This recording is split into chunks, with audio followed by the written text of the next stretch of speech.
If you can hear me, tell me so. Can you hear me? Can you see me? Is this actually working? Time to find out.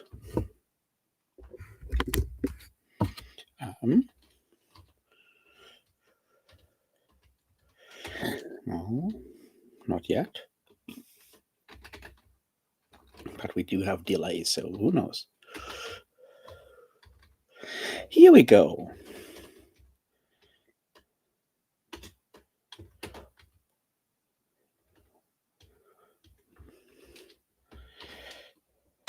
Yes, I can hear myself. That's good. I assume that means you can hear me as well. Hello, everybody, or everyone who has actually managed to show up because, Evie is streaming right now with other people. So I guess there's a good chance that y'all are not here.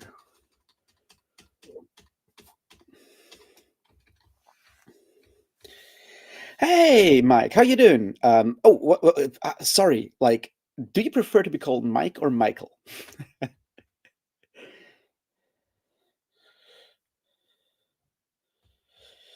Yeah, I didn't know Johanna was also streaming. Evie is also streaming. It seems everyone is streaming. What can you do? Like, at the end of the day, I don't care so much about Johanna because uh, I feel like we have fewer and fewer people in common watching each of us, and what you gonna do? If I stream tomorrow, there's a chance that Matt on Books is doing his someday pub thing, maybe, which you only find out like 5 minutes before he actually starts it. So you're damned no matter what. So who cares? Sorry about the Discord presentation. I hope it's interesting. I'll just close this. Let's see how that works.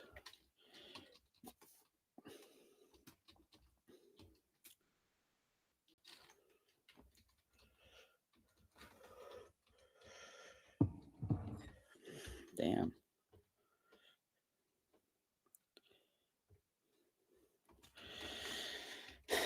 Huh. Anyway, how are you guys doing?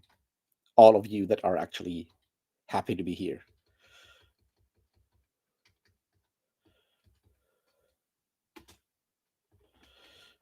Oh, I managed to close the chat. Now that's helpful.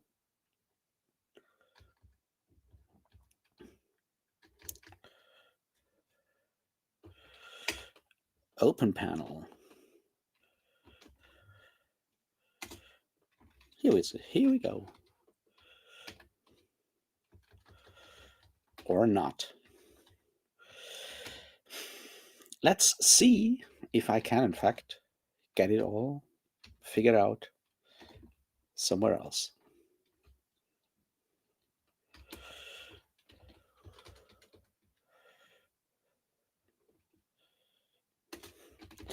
Unread messages and chat. This sounds good. Hey there. Well, have fun walking your dog. I hope that's good. Dogs need that. And walking with the dog is really good. I always appreciated walking with my dog.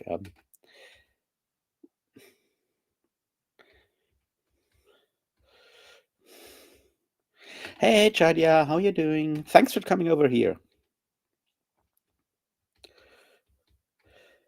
All right, Mike. Perfect.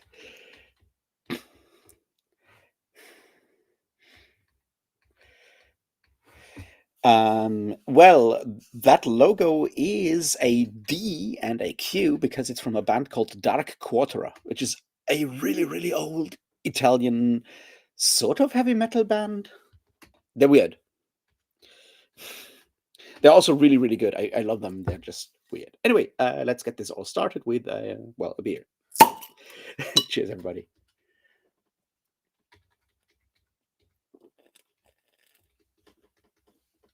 So, it's not supposed to be a wizard with a boner.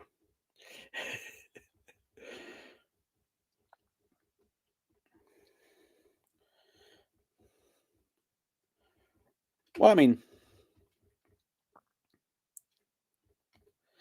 hey.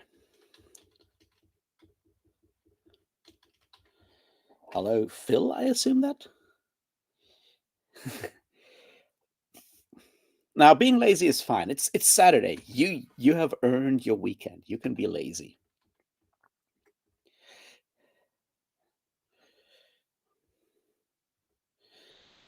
I don't know that one. Sounds really good though. What's the title of that RPG? Like, not that I have a dog at the moment, so I can't play it, I guess, but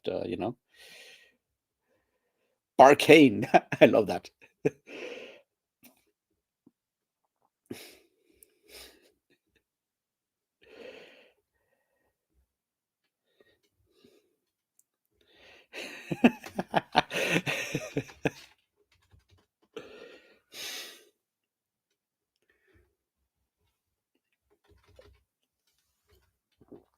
Arcane. I love that. You know, Sounds good. So, yeah, what's everybody reading at the moment? I am about to finish The Master Switch: The Rise and Fall of Information Empires by Tim Wu, who, worked under Biden in like tech regulation and antitrust stuff. And, has been around for a long time. He's a kindergarten friend of Cory Doctorow's and works in similar fields, just more on the legislation side of things. And the Master Switch is looking at, radio, television, and other information empires, how they sort of tend towards monopoly, and how that monopoly does in fact stifle innovation and stuff. Who'd have thought? Hey, Oso, how you doing?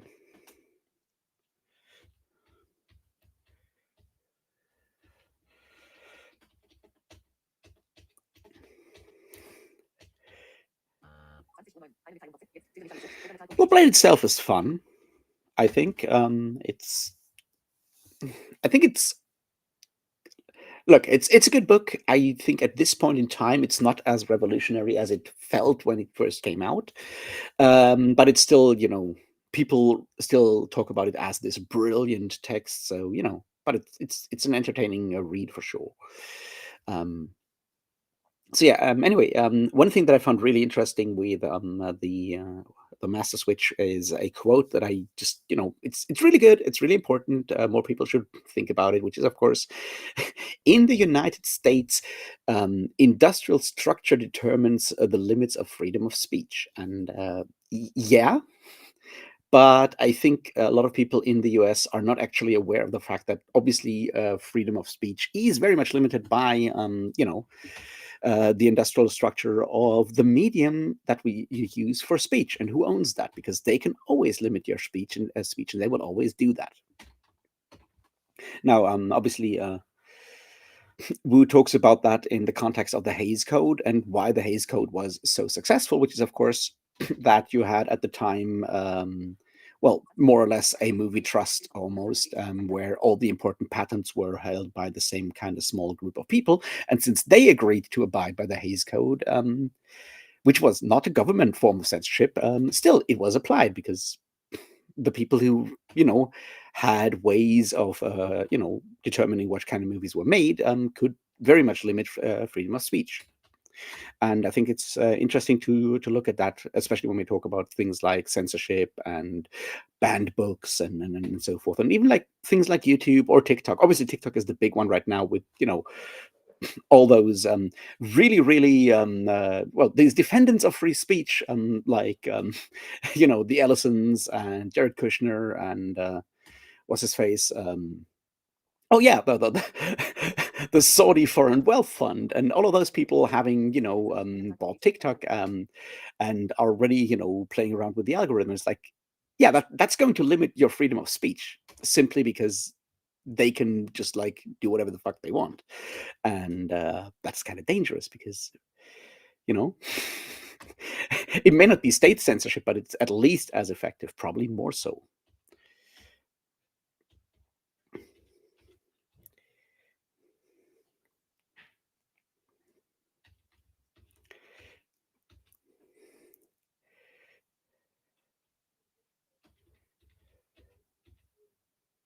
The phenomenology of spirit is definitely hard.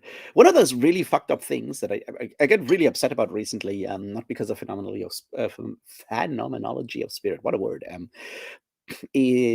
but because of something else, is that there's like a lot of like classics of philosophy that were originally written in German. And if you want an unabridged audiobook of all of those, you can only get unabridged audiobooks of the English translations. And Phenomenology of Spirit is one example. It's like, if I want to read that, I have two options. I can get, like, the German version, probably on Project Gutenberg, because it's old and copyright free and everything, and have my screen reader read it to me, or I can buy an unabridged English translation that sounds a lot nicer, but I can't get, like, the German one. And similar things go for the longest time for Immanuel Kant and fucking what's his face, yeah, a Critique of Pure Reason and so forth. And case in point where I got really upset is Theodor Adorno's Minima Moralia, coming out as an unabridged English audiobook. You can't get that in German because we don't want to produce those kind of audiobooks, I guess. It's frustrating.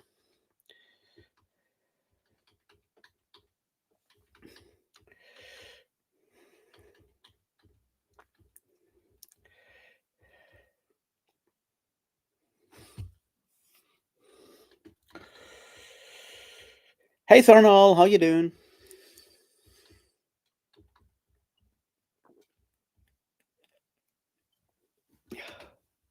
I still have to read Imagica. I still haven't done so. Maybe sometime in the future.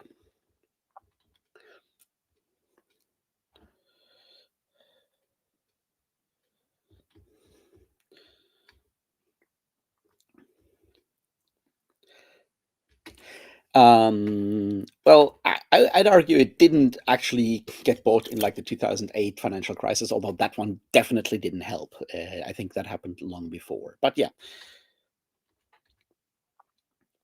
Hey, CBAS, whatever. Welcome. First of all, welcome. I'm glad you're here. I hope you enjoy it. Who recommended this? I'm curious. Anyway.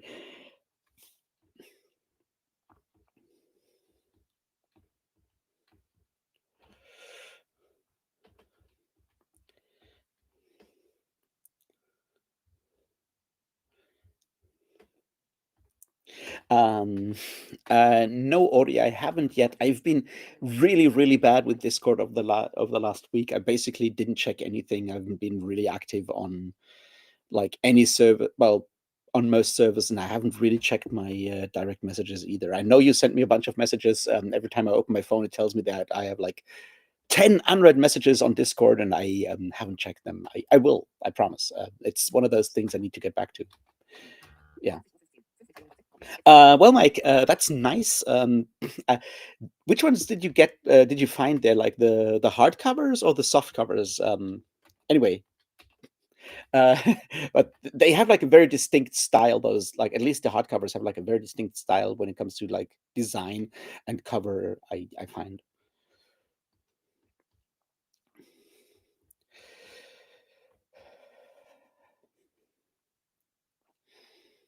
Um, Kant worth a read. It depends on what you want to do with him. I think. I feel like the answer to the question, "What is enlightenment?" is a relatively short one. I think that one is worth reading. But Critique of Pure Reason, Critique of whatever the other two critiques are in English, Practical Reason, I assume, and Critique of Judgment, I guess. Who knows? Um, they're a lot, and they're really tough to read because they are really, really, you know, dense in a lot of ways, and also old. So I feel like, yeah, read. I would at least start with that short essay answer to the question, "What is enlightenment?" That one I think is really, really helpful. And similarly to, say, Jean-Paul Sartre, where the best one is obviously Existentialism is Humanism, is like a really good entry point. I think that answer to the question, "What is enlightenment?" is a good starting point for Kant, I feel.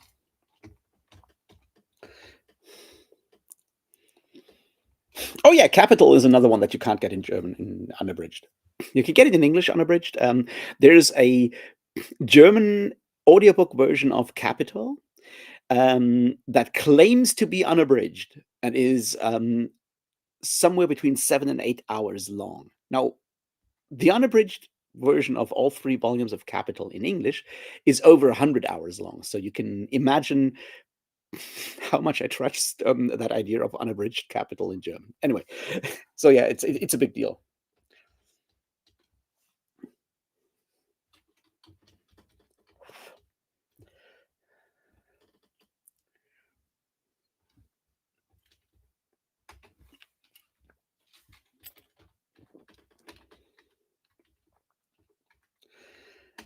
Yeah, Thornall, that definitely fits. Like, I mean, that's kind of the thing with Kant. That it's an academic text, and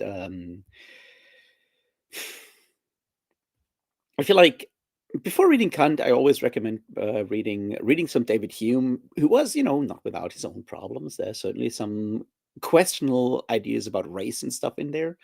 But I feel like, is it Inquiry Concerning Human Understanding? That one is just one of the most readable and most accessible sort of like classics of 18th century philosophy. And it's like, yeah, read that one, and then you can decide whether you feel like reading some Kant or read that short essay.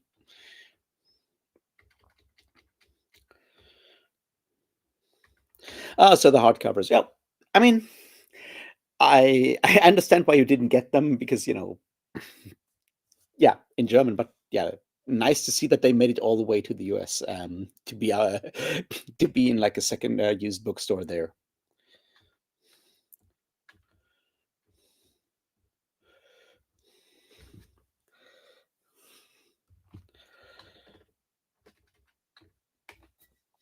Yeah, yeah. I mean, I think the question is more like with Kant in particular is like, what are you trying to get out of it? Are you just reading it to get like a more of a general philosophical education? Then sure, go for it. If you're trying to read for something specific, then yeah, be aware that Kant has a like, especially with like the three critiques, has a very specific project that yeah, it can get like very, very boring unless you're really interested in those questions of like metaphysics and stuff, I think. Um, Also, I'm not a big fan of Kant in general. I don't know.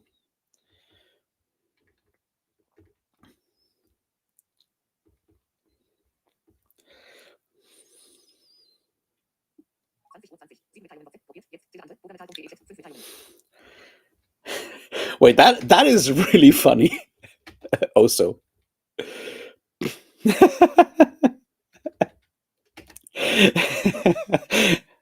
I really don't understand the Terminator cover, but hey, you know.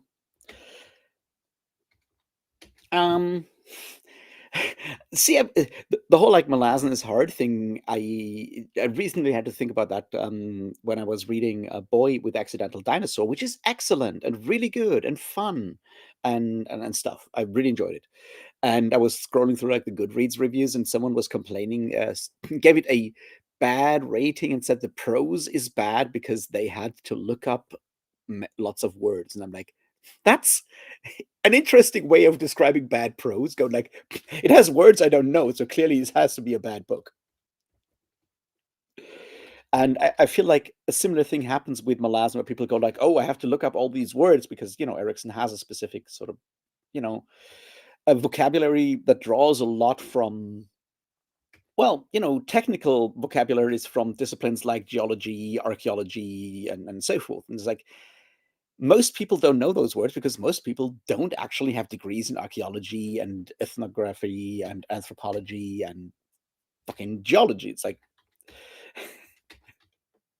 which is fine.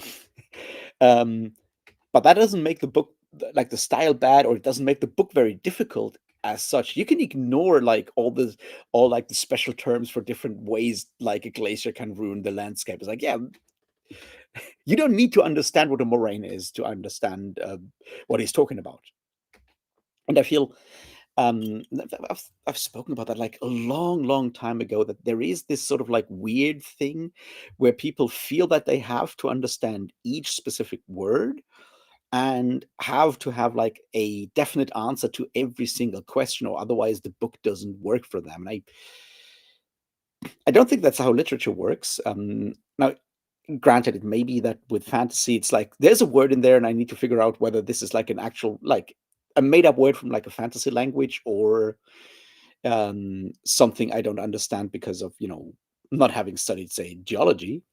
Um, I understand that sort of like insecurity, but the whole like going with the flow and sort of figuring out afterwards, I think, is something that more people should strive towards, because I think it does actually make for a better reading experience.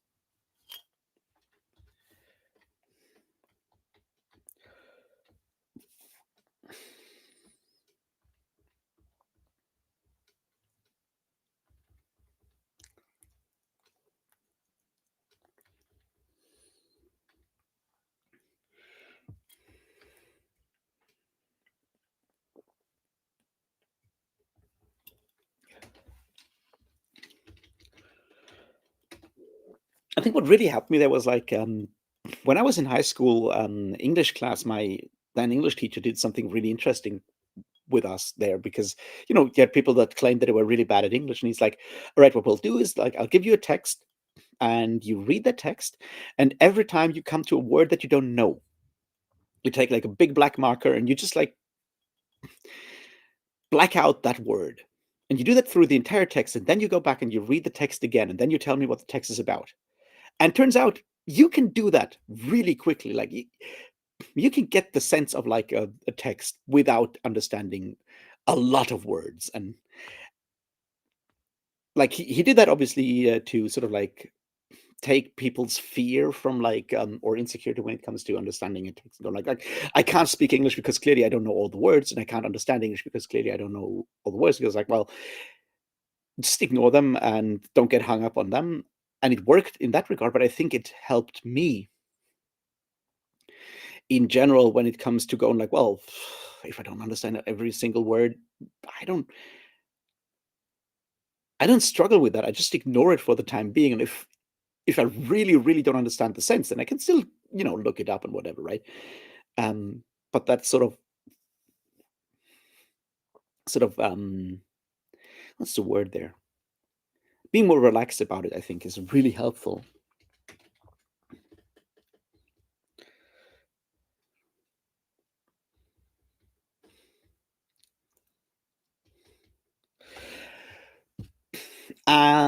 Thornhill, now that's an interesting question. Like school, I think school is really, really important. It kind of depends on how you do school stuff. Um, I think school teaches you a lot of skills. The facts that you learn in school, at least a lot of the stuff, is not as relevant as learning how to acquire skills in a structured framework, right? Like you go there during a specific time, you read something, you work through that. Like those are techniques and those are skills that are really important that you need later on. Um, the way of like understanding text, the way of working out the idea of like how to critique something, how to build an argument, those kind of things. Those are really, really important. And the problem is, of course, that depending on how your school system works, and especially if you try to make to build your school system more and more on like standardized tests that can be evaluated as quickly as possible to maximize all of those numbers and so forth. That's that's counter.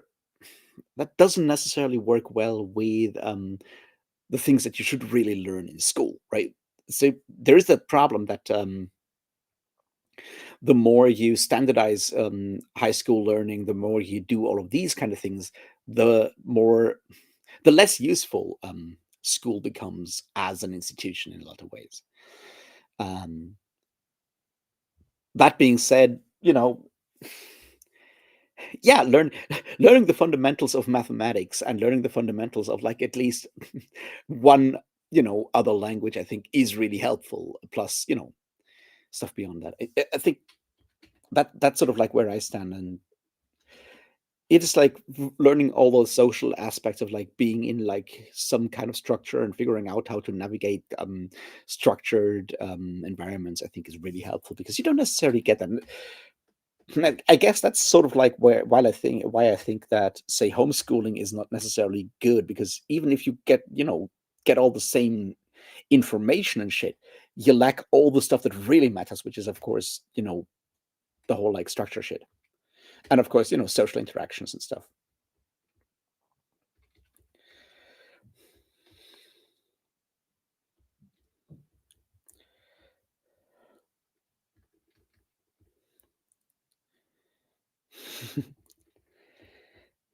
Yes, exactly. Learning how to learn, because that's kind of the thing that you need to. That's, I think, what school teaches or should teach, is like learning how to learn. So then you can go and learn the things that you're really interested in, or the things that you need to learn for your job or whatever, right? Like that's and that's like something I school sometimes works well at, sometimes it doesn't, and the same thing goes for university, right? Like, I've become really good at studying, and studying at university is a skill that you develop over time when it comes to, say for example, like, you study history or philosophy, like something in the humanities, and obviously you have a course on some subject, and you get like a bunch of books to read or essays to read or whatever, and it's like, how do you prepare for a course in that regard? And like, how many times do you need to read an essay until you understand it well enough to actually argue and talk about it in your seminar, your course, or whatever? Like, how many times? How do you do that? That's a skill that you develop over time. It's like, at this point, I'm really good at absorbing information from nonfiction, from academic texts, because I've done it so many times. But that's a skill that's sort of like independent of the actual subject matter of the text. Obviously, there's like, topics that are more difficult and so forth. But like the idea of, like, reading a text from beginning to end in one go, to get like an overarching idea of how of the argument and all of that kind of stuff, and then going back and reading it for details, making notes and so forth. That's something I figured out over time at school and then university. And I think it's, for me, it really helps. Like, I'll worry about the details during the second run, because then I know where the thing is going. And it also works really well for, you know, nonfiction. It's like that approach works really well for, say, the last book of the Fallen or the Book of the New Sun. It's like not getting hung up or getting stuck on individual details and wondering about like everything I can learn about the Jaggards in Gardens of the Moon. You're missing most of the points if you do that. Or not even just the Jackal. If you know nothing, if you try to understand every detail of the Tulane Emas, and you're reading Gardens of the Moon, you will not actually get through Gardens of the Moon and enjoy Gardens of the Moon. If you just go, well, I guess undead guy with sword, I'll figure out the rest later, then you're fine. Because you read the entire, book, and then you go back, then you read the next book and the next book, and over time you'll figure out these bits and pieces. But this, I need to constantly have all the information that is possibly available. I think that thought process, I think, is really dangerous.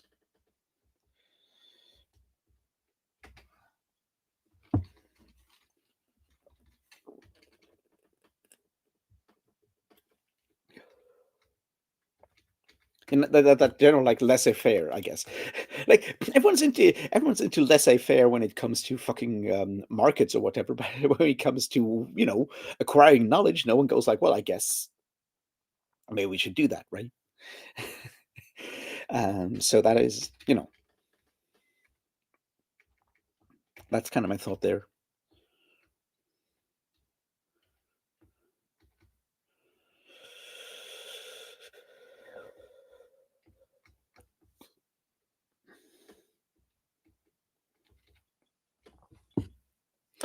Well, the wolf doesn't come up until book two, no, book three, right? Oh, wait. Yeah, book three. The wolf doesn't come up until book three, so I guess you're fine.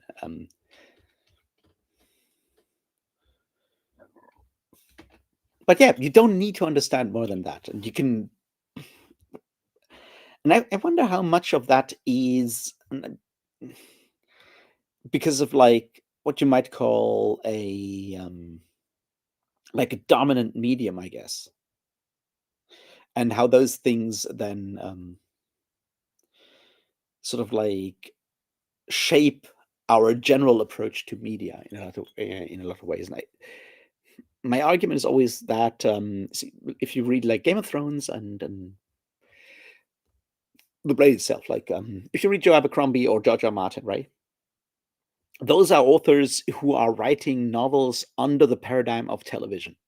I always pick those two because they both worked in television, and it's very easy to see if you read Game of Thrones or if you read Song of Ice and Fire, you can tell that these are written by someone who has worked in television. You have like focus on one character per chapter, and you have a more or less smaller cliffhanger at the end of each chapter. That's kind of the way this works, in the same way that Abercrombie, who worked as an editor and cutter in television, right? Like the way he has sort of like cut down his dialogue to a very specific 90s television aesthetic, and the way he choreographs fighting is very, very cinematic, or not necessarily cinematic, but very television wise, right?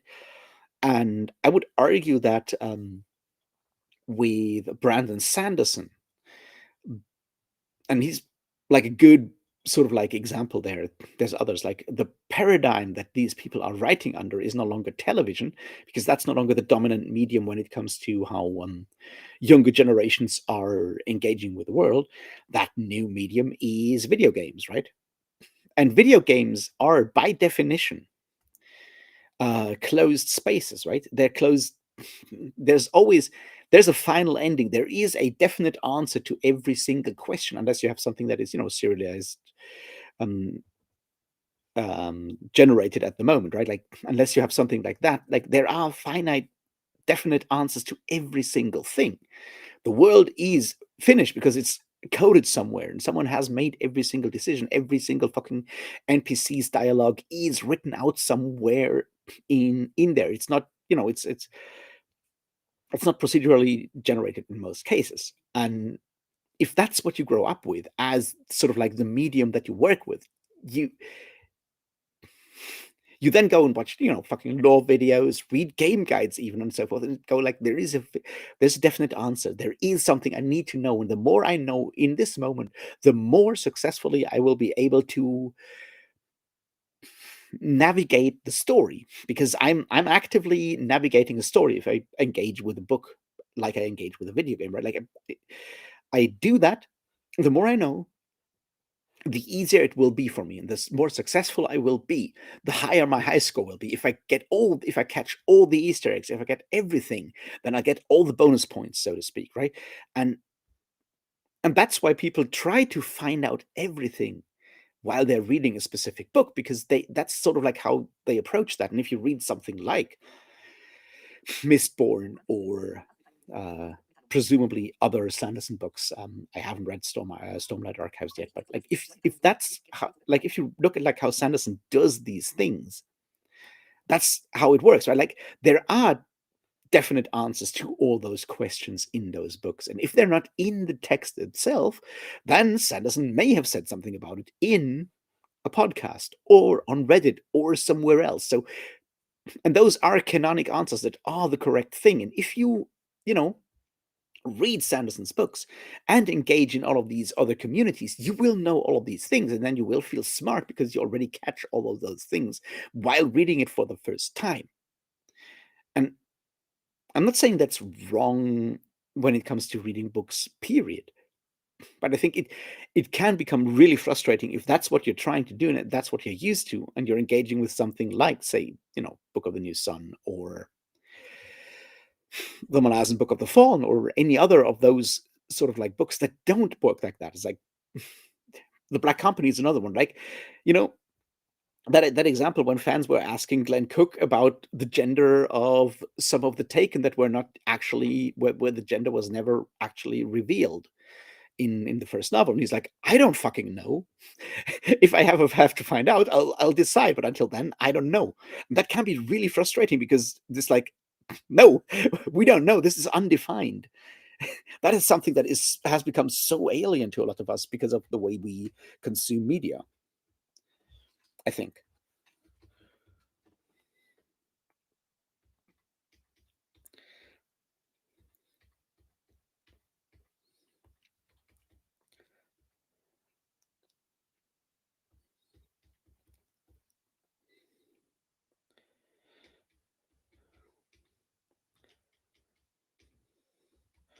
Hey, Ida.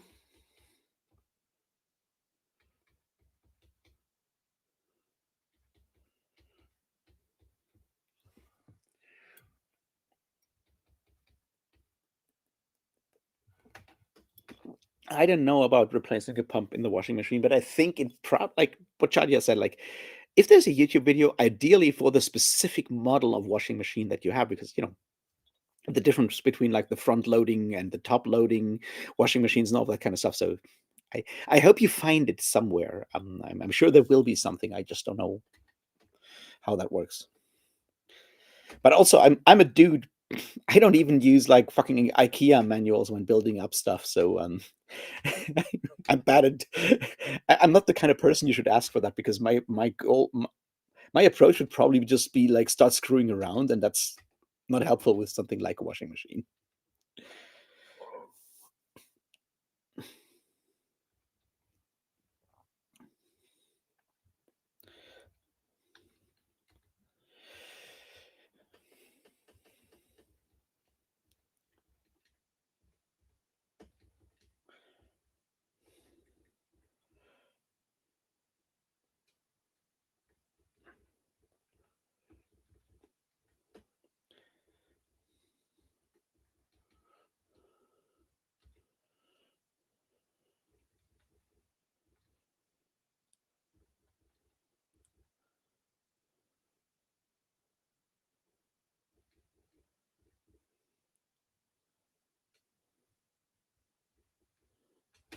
Um, so when it comes to like like Thornall, when it comes to like developing skills in that regard, like I don't know, like reading a lot really helps, and reading books about reading. I don't know, reading some literary theory.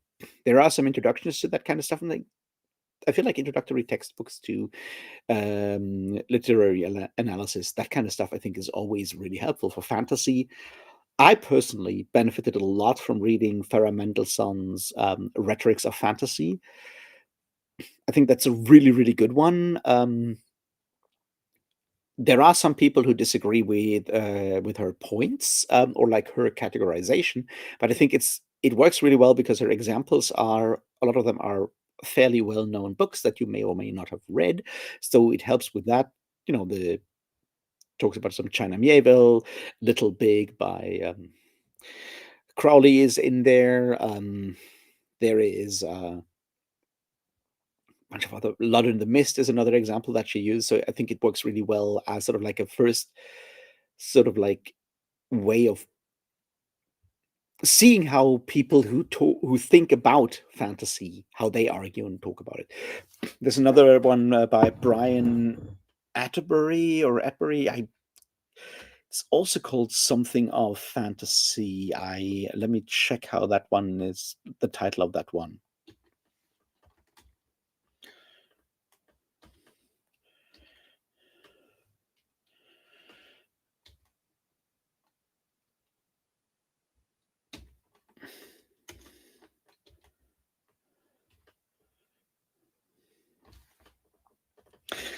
Well, it's not decoding gender in fantasy, which is obviously also a good book, but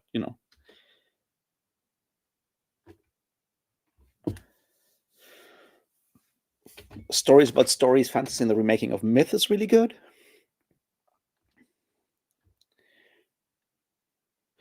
And I can't find the title right now. It's also maybe it's called The Forms of Fantasy, something like that. Those are, generally good books. And then there's when it comes to academic reading, there's like a couple of companions, like usually like the big sort of like academic presses like the Cambridge Companion to Fantasy Literature and the Oxford Companion to or Rutledge companions. Those are usually or Rutledge, Rutledge Handbook of Fantasy.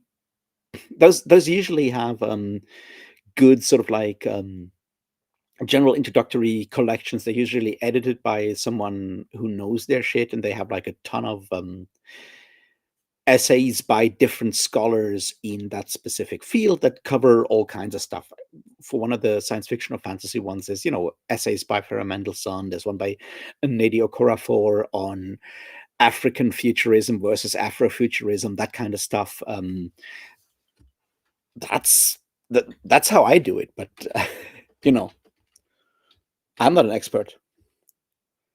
Yeah, of course, John Clute, as Ori is mentioning, John Clute obviously being, he's got the Encyclopedia of Science Fiction, I think it's called, and all kinds of other stuff. Yeah, John Clute, always worth checking out for.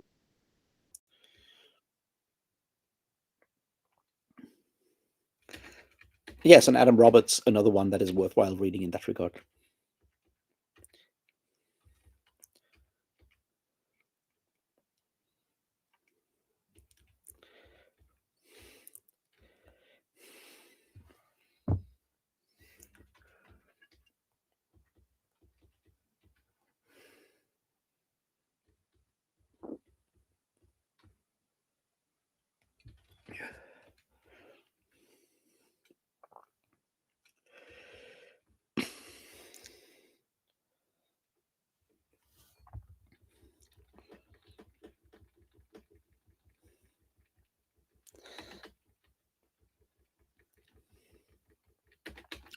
And I mean, that's kind of the thing, right? You start reading any of these academic texts, they usually, I mean, obviously they cite a bunch of stuff, and if something sounds interesting, you just go through that bibliography and you take something from there. And especially those, not some, I don't know if there's one for fantasy, but there's this, I think it's Oxford University Press that has those short introduction to, or very short introduction to, series to all kinds of topics, philosophy, history, that kind of stuff.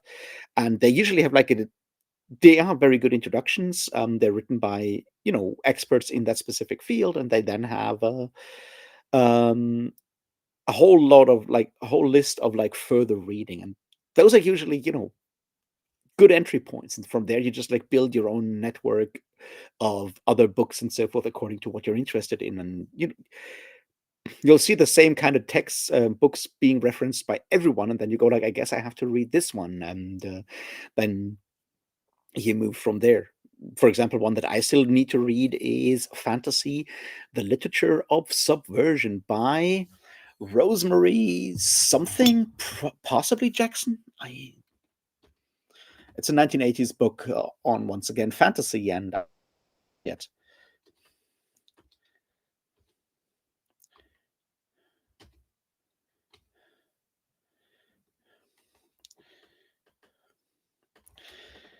Yeah, that's Rosemary Jackson, Fantasy, the Literature of Subversion. It's from early 1980s, and it's a Marxist feminist introduction to fantasy.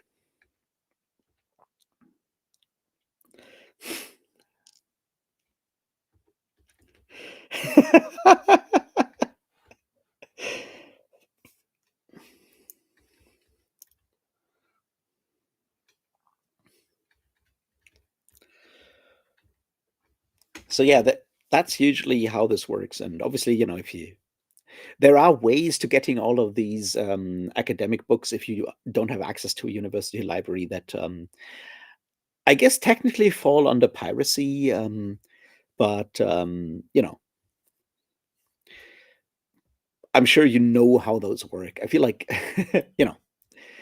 I'm not telling you how to use library Genesis, but it is out there. It does work. Because academic books are either out of print or insanely expensive, so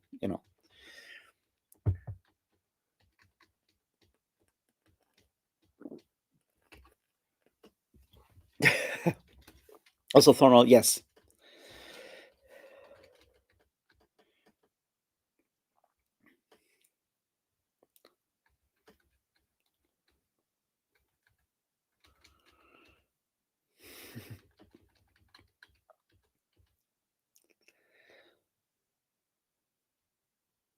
Exploring modernity through magic.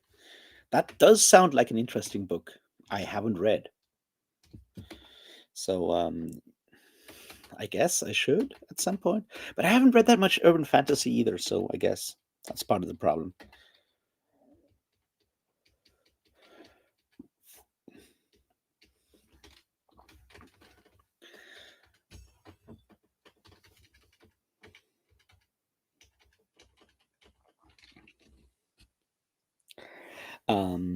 Yeah.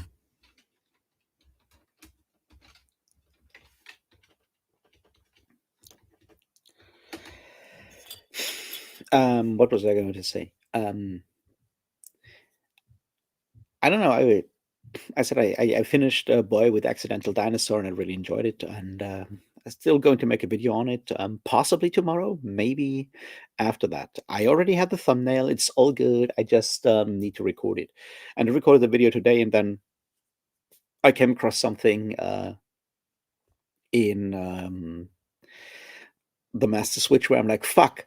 I wish I had included that in in the video while it was rendering. So now I'm like, maybe I should re-record it, and I'm trying to figure that one out by tomorrow. So you'll either get that video or you get the video on Boy with Accidental Dinosaur. And something I found really fascinating with Boy with Accidental Dinosaur is like when you read the few reviews that exist, beyond complaining that it has, too many words and words that are difficult, is something that, like, I don't know. Like, if I read a title that is Boy with Accidental Dinosaur, to me that reads like the title of a painting, like a still life, or sketch, like a painting. And as such, something that is more like a snapshot kind of thing, and not like a full-on story. And a lot of people are complaining that it's a novella, it's too short, and it doesn't actually solve all the plot threads. And I'm like, yeah, but like the title already tells you what it's doing. It's not it's not going to be the complete and honest history of Boy with Accidental Dinosaur, is it? And I've been thinking about that because I feel in a lot of ways that we have become less good, willing, able. I don't know what here when it comes to seeing genre rules or genre definitions or whatever you want to call it, like seeing genre conventions as something that is just sort of like a mild guideline, but people expect something to follow very specific, precise sort of structures, and tropes kind of come into that, but also general sort of like plot structures. Like this has to be in a book, or otherwise the book is not good. It's like, but no, the book police doesn't exist, and it won't kick down your door if your story doesn't actually include these elements. So what's going on there? It's like, why are we less willing to accept anything that deviates from the sort of like most common form of a specific genre or whatever? And I'm trying to figure out why that is the case, because I think it happens everywhere. It's not reduced to highly formalistic stories or genres like, say, crime fiction or probably romance, right? Like it goes beyond that. People go like, "This is a bad sense fantasy story because it doesn't do the things I expect a fantasy story to do." And it's like, well, it's just a marketing category at the end of the day, and I'm just trying to figure out why that is the case, and what we can do about it. Because generally the idea should be like, write whatever the fuck you want. There are no actual fixed rules.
Um, well, let's put it this way.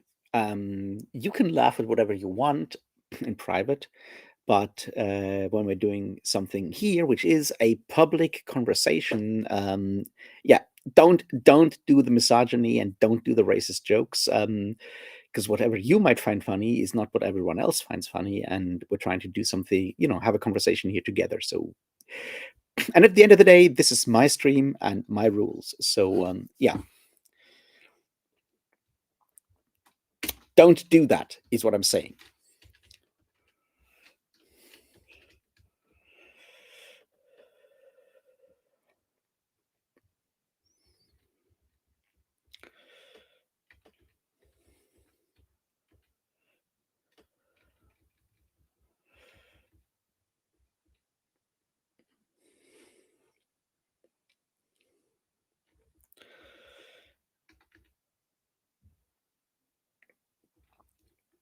Yes, the Persian is the Frenchman of the Orient. That's, yeah, but that ain't, look, that's the most fucking racist thing ever, but it's written in like 1890. You wouldn't write that in 2000, in 2026, I hope. And Bedivere, yes and no.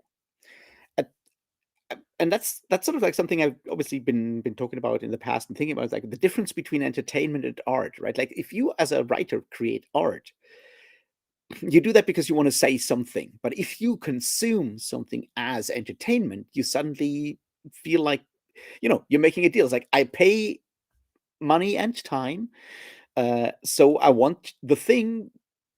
You're turning this into an exchange, and suddenly you can feel, betrayed by, the commodity not actually living up to whatever you were, asking for. It's like the same things like if you if you order a pizza and the pizza isn't actually a pizza, then you feel betrayed. And I get how that works, but I think art doesn't work like that in the end of the day at the end of the day. And that's sort of like where the commodification of art, and turning it into entertainment sort of like fails. Fun thing, in that regard, though, with that terminology thing, we actually do have that in Germany, at least when it comes to food as well. So there is this thing called Jägerschnitzel or Hunter's Schnitzel, which is, in Western Germany, in West Germany, that is a schnitzel with a mushroom sauce, basically, right? Um, in East Germany, or the former GDR, however, what that is a slice of sausage that is fried and not actually schnitzel. So you often have this sort of like, I was promised X and you got Y, and it's like, well, but like here, the word means something different. So I understand what you mean there, but I think if we assume that all fantasy stories have to have a very specific structure, a very specific, register and so forth, then yeah, we're stuck. That's not how innovation works. That's not how culture works. That's not how art works, because that's usually about like how to, push at boundaries in structure, form, whatever, and say something new. And I still understand sort of like the need to go, like sometimes all I want is something that I already kind of know, just with like, some of the names changed, basically, right? There are situations where reading the Sword of Shannara is exactly what I want, even though it is a very, very bad copy of Lord of the Rings. In that situation, that's fine. But if all of fantasy is reduced to that, all an entire genre is reduced to that one specific structure, formula, and so forth, then we're losing something. You know what I mean? And and I feel that we are slowly getting there for all kinds of reasons. And partly I think it is because of how discourse, public discourse on, say, YouTube, on social media in particular, works. In that we have a lot of sort of like overlap and misunderstandings when it comes to terminology, and a tendency to absolutize claims, right? That whole idea, like, as a writer, you need to show and not tell. It's like show don't tell is not a rule, right? Because there are no actual rules. There are situations where show don't tell definitely is more engaging and so forth, especially if we are talking about an audience that has grown up with movies and television and so forth, which are, mostly show don't tell, right? But that that's all it is. The same way that that whole idea of like, yeah, you got to grab your reader in the first like paragraph, otherwise it's going to be a bad book. And the prime example is that the one that AP Canavan talked about in his stream, like in a video years and years and years ago, where Mark fucking Lawrence, right, had this series where he wrote blog posts about like reading the first paragraph of some big fantasy books and critiquing them. And he talks about Wizard's First Rule by Terry Goodkind, which is a bad book. Don't get me wrong, it's a really, really bad book. And I assume that Mark Lawrence kind of counted on that when he tore it apart. But he only tore apart that first paragraph, which is about, what's his face? William. I don't know what his name is. The main guy, the good guy, right? The Ubermensch, right? So he's wandering around in the forest because he's hashtag not like other boys, and so forth. And he comes across this tree, and this tree is being strangled by a vine, like a parasitical vine that is slowly, putting its like thorns and stuff into the tree and sucking out the tree's sap and shit like that, right? Like, and it's just a very nuanced, detailed description of how that vine is strangling the tree, and that's the first thing you get in that book. And Mike Lawrence is like, this is not how it works. This is not how you write books. This is not how you grab the reader's attention. What this bullshit about like fucking trees and plants? Where's the action?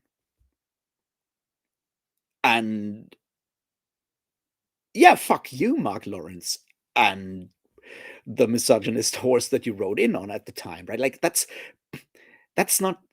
There's no rule. There's no police. There's no fantasy police that kicks down your door if you feel like writing about a tree for 20 pages. That's fine. There is no such rule. But if like everyone talks about it as if it was a fixed rule, if like every single author tube, writer's advice bullshit channel on YouTube tells you that the first paragraph has to be like grab the audience by the balls, have like something that basically starts with like, I committed my first genocide at age 3. Then at some point people are assuming that this is the only legitimate way of writing a book. And then you lose that sort of like broader thing, because once again there are no fucking rules. And yes, there's this idea of like writing to market and going like, if you want to be published, you need to write the thing that the publishing industry is currently buying and so forth. But if that's what you're doing, you're no longer creating art. You're just another cog in the fucking culture machine. And to bring that back to something that I've recently read and talked about, that being, the Bridge Trilogy by William Gibson, that's why capitalism as a system always fails unless it finds not yet capitalized, not yet incorporated things on the outside that it can extract value from. It's like you need to have someone else try something weird. And once you realize that it works well, you then take it, you then package it, and you can modify it and you sell it. And that's how that system keeps perpetuating. It's like no one was trying to, self-publishing is that kind of thing. It's like no one was writing, romantasy whatever until suddenly self-published dragon porn became really, really successful. And that's when publishing decided, yes, that's the new thing. But that first innovation happened outside, where people did not actually write to market or not write to according to rules, but according to whatever they felt was right. And it struck a chord, and that's what happened. And that's how art or civilization or whatever you want to call it, that's how humanity progresses, by people trying shit that is not actually according to the rules. And if it's successful, then the people who have the rules will take it away and turn it into their own thing, and then you have to go and do something else. And that's why art is always going to be pushed ahead at the boundaries, right?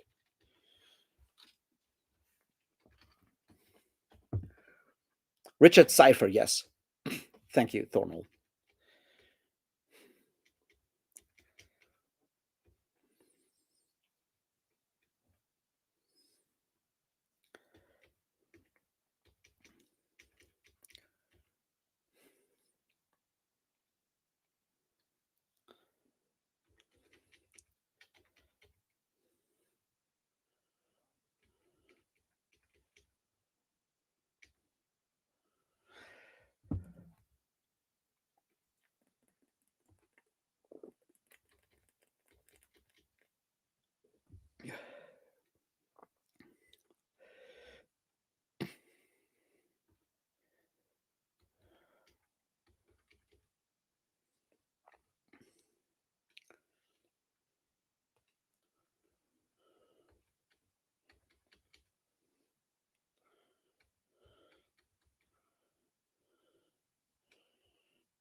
And Ori, I assume the book Market Forces could be a book by Richard K. Morgan, who does not necessarily hate women, but definitely hates trans women because he's very much a turf at this point. But he wrote a book called Market Forces, which is weird. It's about well,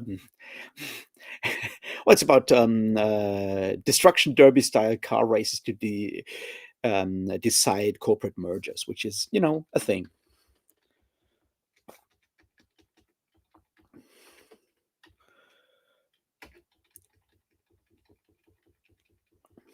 Sorry, I have to tell you something about now that you brought up the name Gaston, because so when I was doing a quick look at when I was doing the video, the Where You're From tag that Mike at Bibliophile Bookscape tagged me in, and one of the questions is like, what's famous authors in your city? And I was trying to find out what famous authors actually were here in my city. So I went through like a list of famous people born in Marburg, famous people living in Marburg, that kind of stuff. And what I learned is that the inventor of contact lenses was actually born in Marburg, and that's already interesting. But what is even more interesting is his actual full name, and that's like hardcore because his full name is Adolf Gaston Eugen Fick. And if you don't know German, Fick is German for fuck. And I'm really pissed off that he didn't actually patent those lenses and name them after himself, because imagine a world where everyone is constantly wearing fuck lenses. You know, missed chance right there. We clearly do not live in Leibniz's best of all possible worlds, because this didn't happen. But yeah, it's the weirdest like name combination, like Adolf Gaston.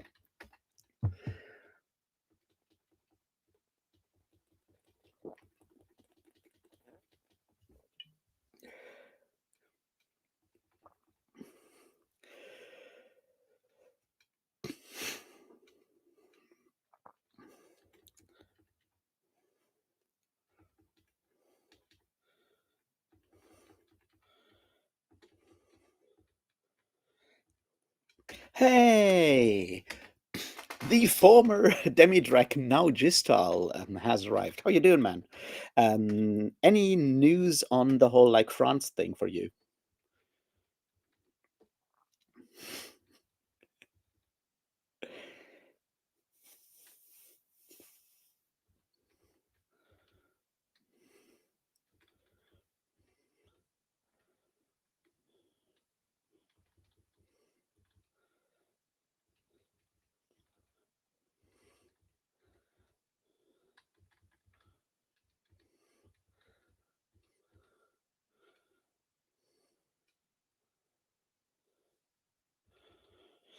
Um, it's a long time since I read Market Forces. I think it's his debut, and it's not a very good book. There's definitely I said it's a long while ago. I think there's like one woman that is definitely depicted very negatively. So maybe that's the other part, is like, if the only book you've read is Market Forces, I can see how you get there. But if you read something like the Land Fit for Heroes trilogy with Arketh, the lesbian elf warrior. Well, she's not an elf, a dwarf, I guess, technically, sort of dwarf equivalent, whatever, warrior, diplomat, whatever. It's like he definitely is churned around there, but there is certain. Yeah, he's more turf than misogynist, I would argue. So there is, unless there is the problem that if you tend towards uh, transphobia, your support of women is a very specific, very limited understanding of what it means to be a woman, I guess, in a sense. But it's been a decade since I read Market Forces, and it's not a very good book. So uh, I don't know. I mean, his new one is coming out in April, I think, March or April, and I'm kind of scared of that one.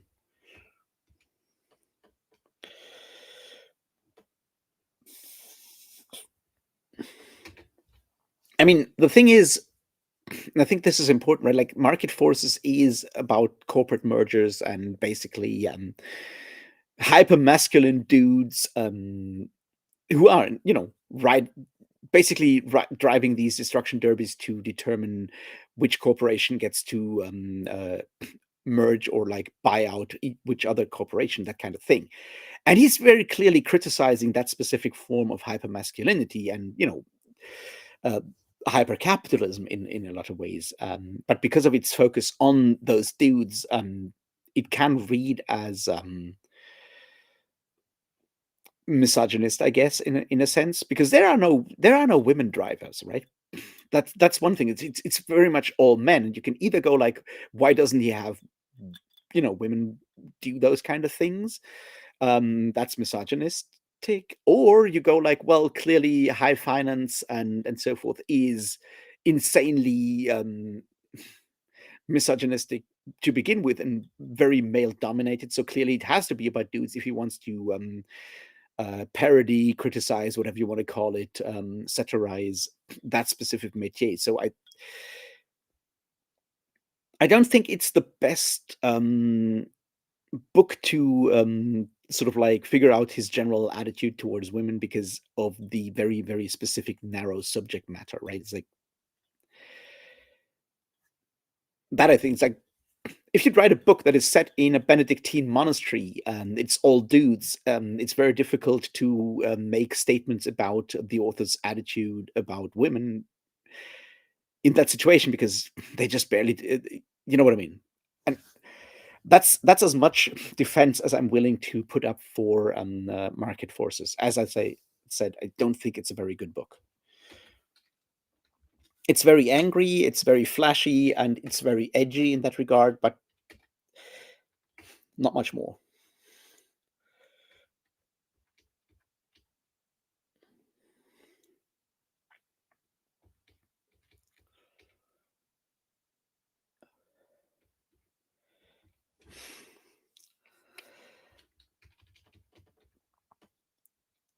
Yes, I mean, I agree with you there, Ori. There is a connection there. In when it comes to misunderstanding, gender in a lot of ways. Yeah, Akath is. I mean, the thing is, like, if you are very blunt, then clearly the Duenda are the elves, and the whatever they are, Arcus people are the dwarfs because they fuck around with technology, and the Duenda are doing the whole like magic stuff, right? So it's fairly clear who are like the sort of equivalents there. Um, Kiriath, that's it. So the Kiriath are the dwarves, and so she, I guess, is technically a half dwarf, I guess, but because they're not, small and bearded, but like just, black. There's a different layer in there.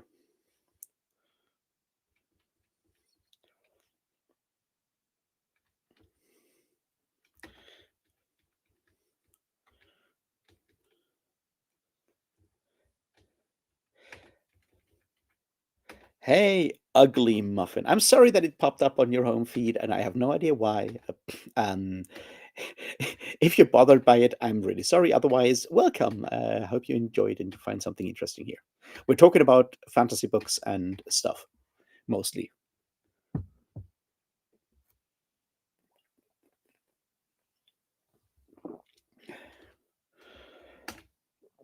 Yeah, I mean, that's the thing. Like, despite everything else about Richard K. Morgan, the Land Fit for Heroes trilogy is a very, very good fantasy series, a fantasy trilogy.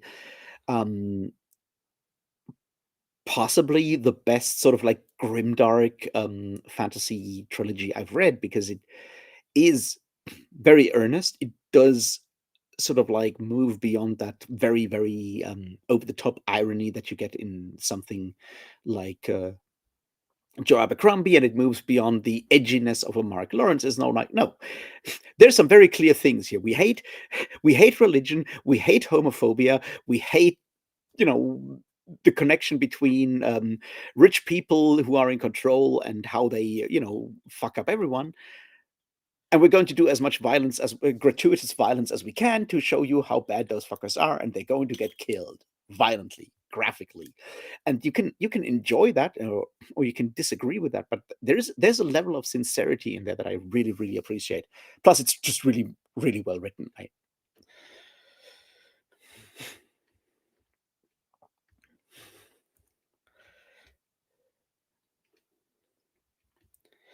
Um, yeah, I can see that, Thornall. The first Black Company novel is because it is that collection of novellas basically, and he does have that tendency of just like hinting at something in like the second or third part of a sentence, and then later on it's like, where did this come from? It's like, well, I told you, it's somewhere in there. And it's like, oh, I guess I missed that. Um, I do, however, really really enjoy the first one, and the next one is, I think, really cool because it's written in a very different style and does very different things. I mean, it's still Croker telling the story, but you know, it's all about crime and poverty in like a city, occupied city. So it's a very different story in a lot of ways.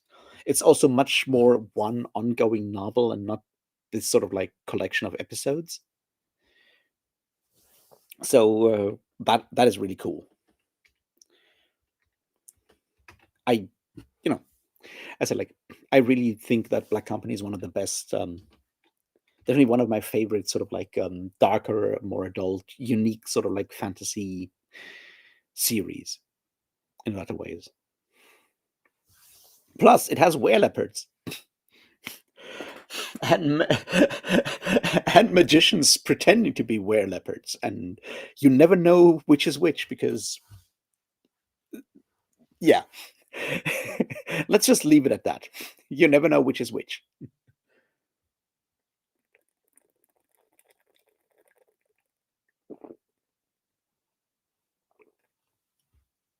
and that's like one of the things that I really enjoy about like Black Companies, like how a lot of the stuff that he does, in fact, sort of like set up in the first novel, in the first like chapter, really, how much of that sort of comes up later and comes back to haunt them everywhere, right? Like the whole question of like the captain actually, killing the syndic of Beryl, right? Um, Murdering him and pretending that he was already dead and killed by the Forvalaka, the were leopard thing, which may or may not have been the actual were leopard. Um, how that betrayal sort of like tracks throughout the story and comes back in the weirdest ways again and again. I think it's just a really really well written story, and it's deceptively simple while being very very complex and dense, and you just realize stuff so much later.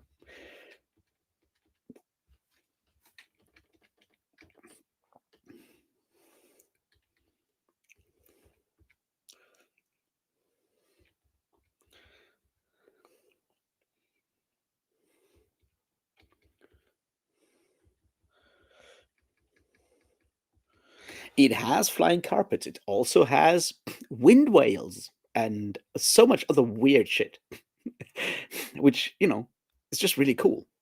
Also, lots of necromancy, or not necromancy, but like a very very somber stuff happening in the second book. Shadows Linger is set in Juniper, which has these massive crypts and is all about keeping the people interred in those crypts safe. And then stuff gets really really morbid really fast.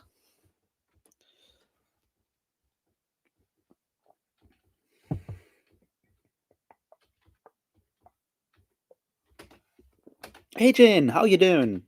Been a while. How you doing?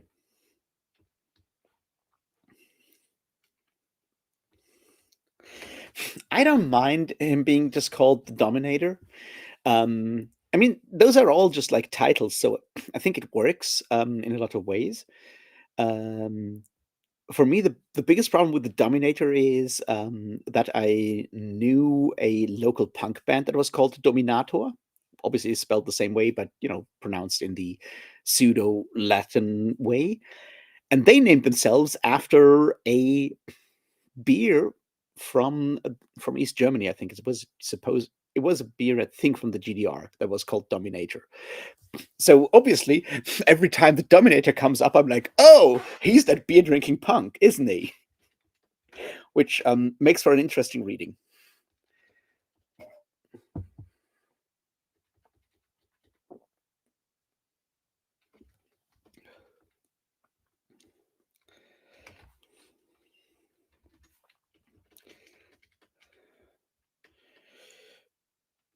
I mean, in general, the entirety of the Black Company series is a romance. It's a love story. It's also a cautionary tale against writing fan fiction in some way. Because that whole thing starts when Croker starts writing fan fiction about the lady. So yeah, don't write fan fiction about about tyrants, I guess, is the message. And yeah, yeah, don't, I guess.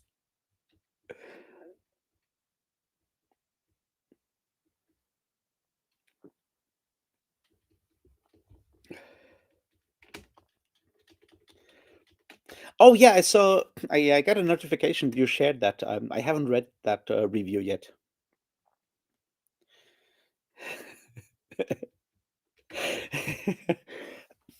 I mean, I think in a sense, what you get with Black Company is sort of this possibilities of like really wild shit that is not sort of tied to a specific Tolkien-esque. Can you still hear me? I got a message that apparently the connection was lost. Let me know if you can still hear me. Um,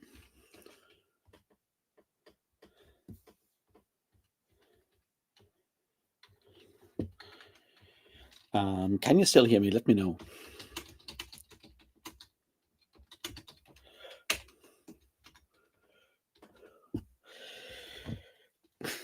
I hope you can. Anyway, there's a parallel to Warhammer there, I think, with Black Company, right?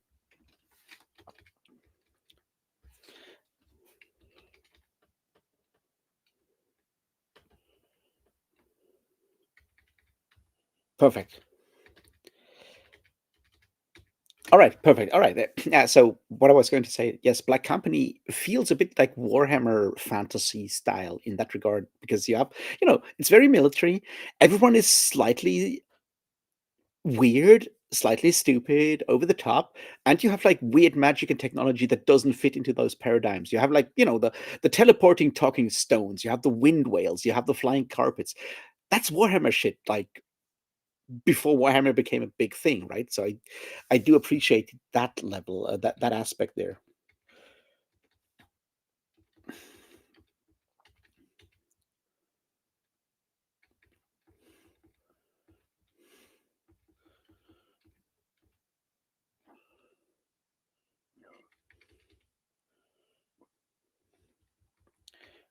Reading versus rereading. I reread a lot.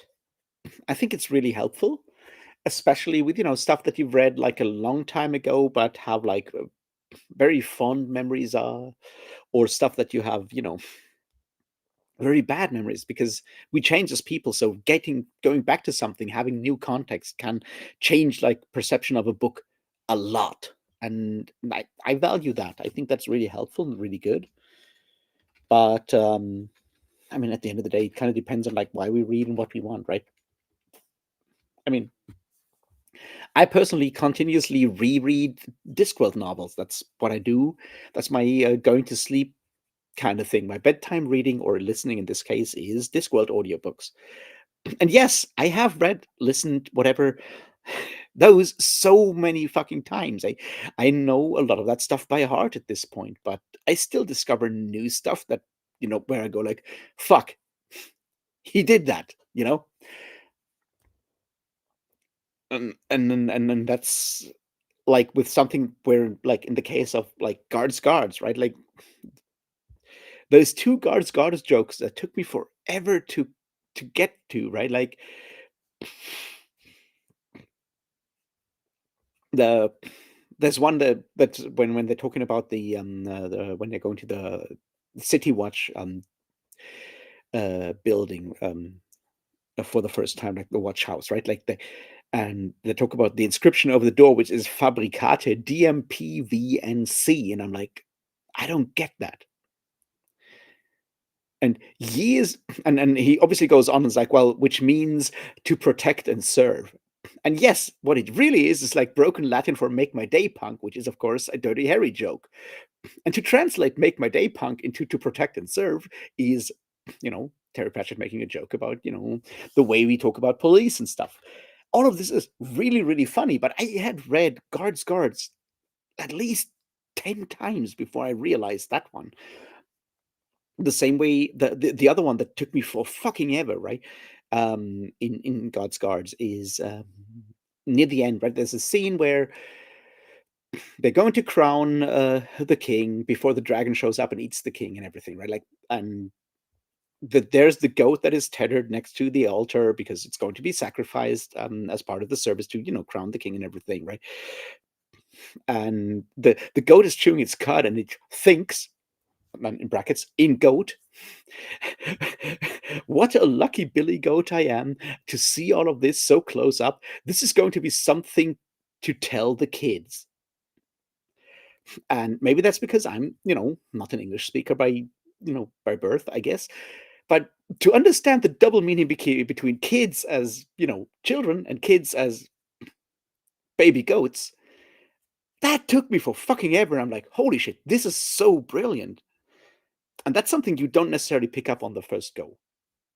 And that's why I think rereading is really, really valuable. And when it comes to other stuff where I'm like, yeah, I was talking about this with a friend recently about a book that they read in high school.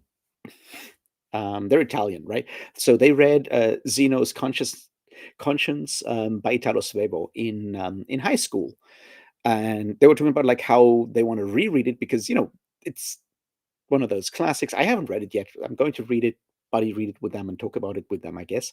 Um, where they're like, yeah, but like, this is a book written by a guy in his 40s. And it's about a lot of things that you don't understand when you're reading this kind of stuff at 15. So rereading books like that later on, I think is really helpful because we as people change, and some experiences that we have will change how we read books. And so, yeah, rereading is really helpful in a lot of ways, I think.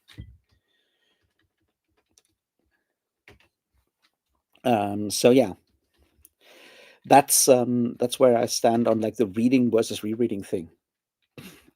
I mean, there's another thing there that I find interesting.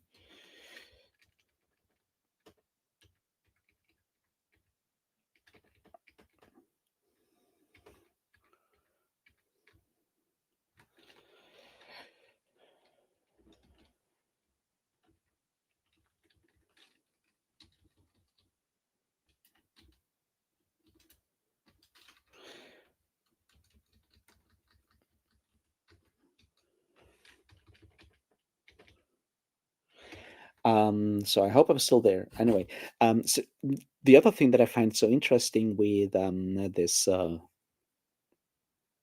whole rereading thing is like when it comes to other forms of media, to movies or music or TV shows or whatever, everyone is watching those and rewatching those again and again and again. But like suddenly, when it comes to books, we're like, do I read the book again or do I just continue to read new books? It's like you're listening to the same fucking record 20, 50, 30, like hundreds of times possibly.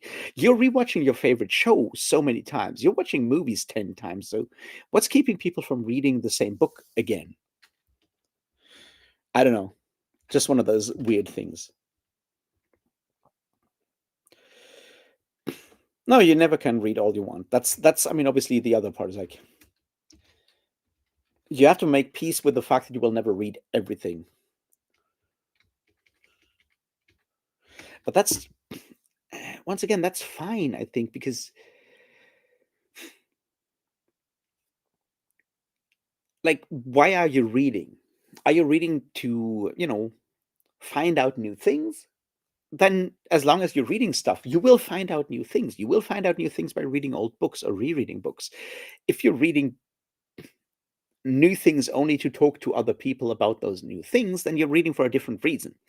And maybe you should reevaluate that reason. Which is not saying that, like, if you have like a book club with friends and go like, well, I'm going to read this book because everyone else is reading this book, so we have a conversation about that. Sure, do that, but like, um, the finding out, or the both enjoyment and finding out new things and learning new things are not dependent on reading new books. They're dependent on doing actively reading. Whether you read the same book again or not doesn't really matter with that. So it's all about, I guess, what you want to do in a specific moment, and ignoring those external sort of factors where it's like, well, clearly I need to get that number of books that I have read up on my fucking Goodreads. It's like, hey, don't think about Goodreads numbers, but if you really do, then just claim you've read those books. Who cares? It's just a fucking number. And if more people would lie about books they have read on Goodreads, then maybe people would finally stop, paying attention to those kind of metrics.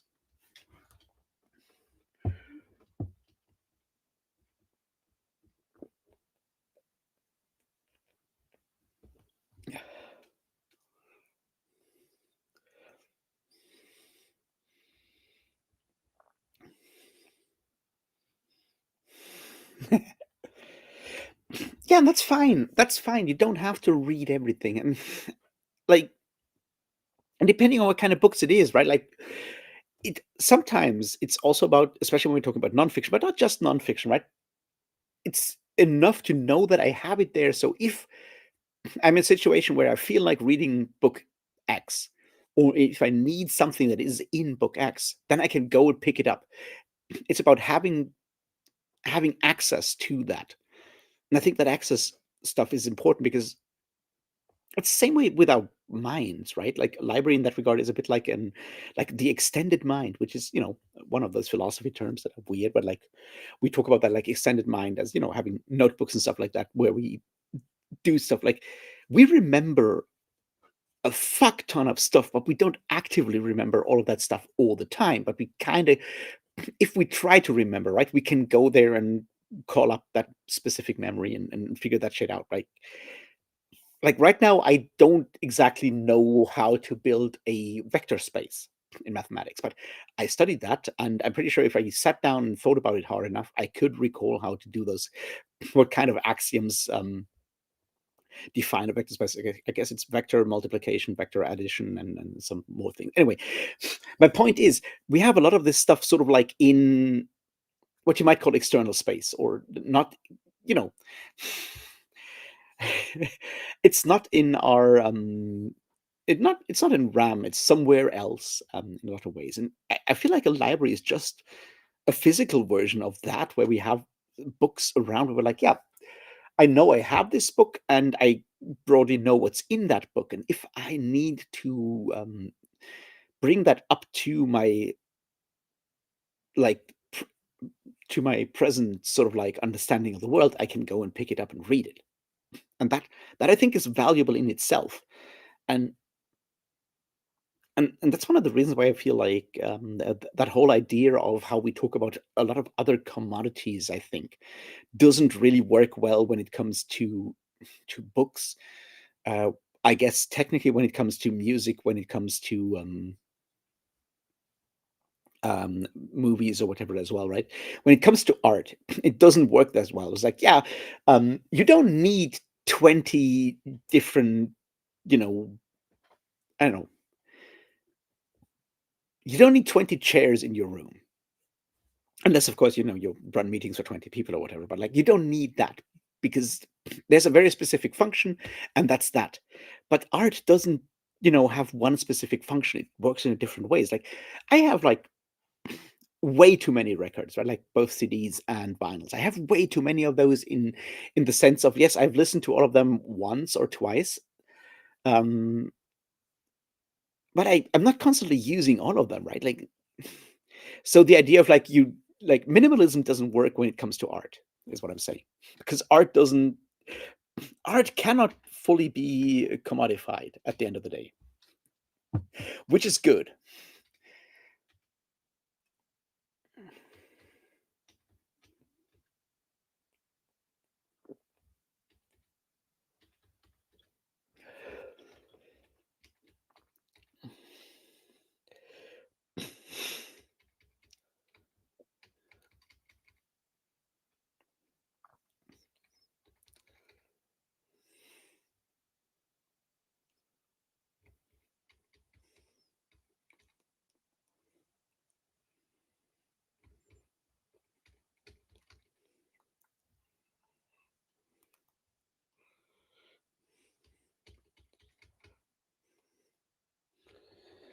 I'm glad you're enjoying the Demon Princes. Those are I they're not the best Jack Vance, but they're really interesting and fun, and they get more and more interesting over time. Wait, is the fourth one, is that the face, or is the fourth one whatever the last one, Song of Love or whatever?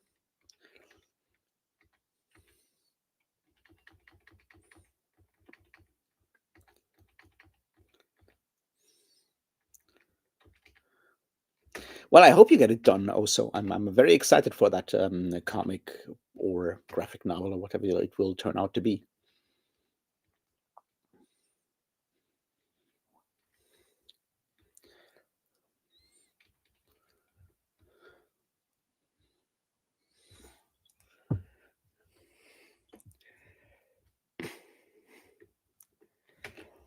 Um, I have not progressed into Star Trek fiction. That is something that I have avoided. I watched a lot of like Star Trek, mostly Next Generation and original series, and some Voyager and some Deep Space Nine, but I never got too deeply into that for all kinds of reasons.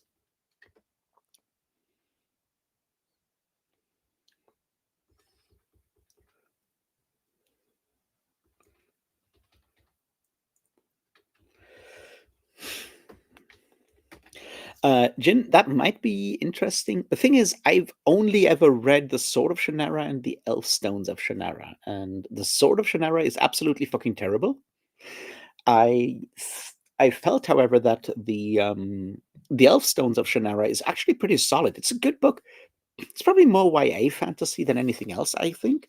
It's very, very sort of like, I don't want to say tame, but definitely, it's very it's not very adult in its in its violence, sexuality, or anything of the sort. So I think it's a very, it's a solid fantasy story, I think.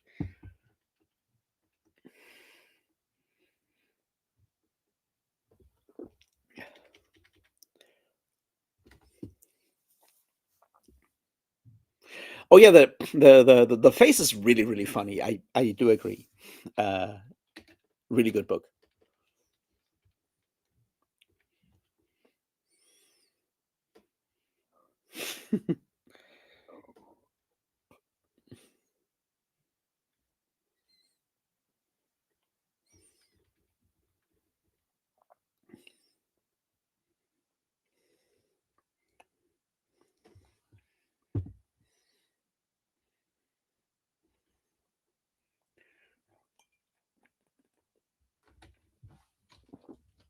I still have to read more John M. Ford. I only read The Dragon Waiting, which is really good. I really enjoyed that one. There's another one.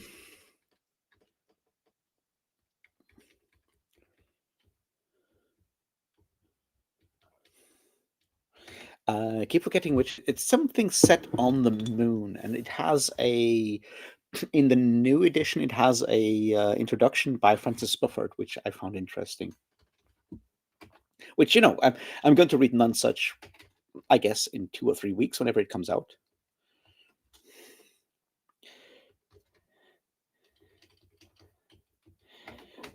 Hey, Schnaps. Yeah, that's interesting. Why is this suddenly showing up on so many people's recommended pages? This is a conversation we're having on fantasy books and possibly politics, and how the two intersect. And by fantasy, I also mean science fiction and all kinds of other stuff. Um, you might enjoy this. You might also not. If not, I'm really sorry that it showed up on your recommended page. I don't know why that happened.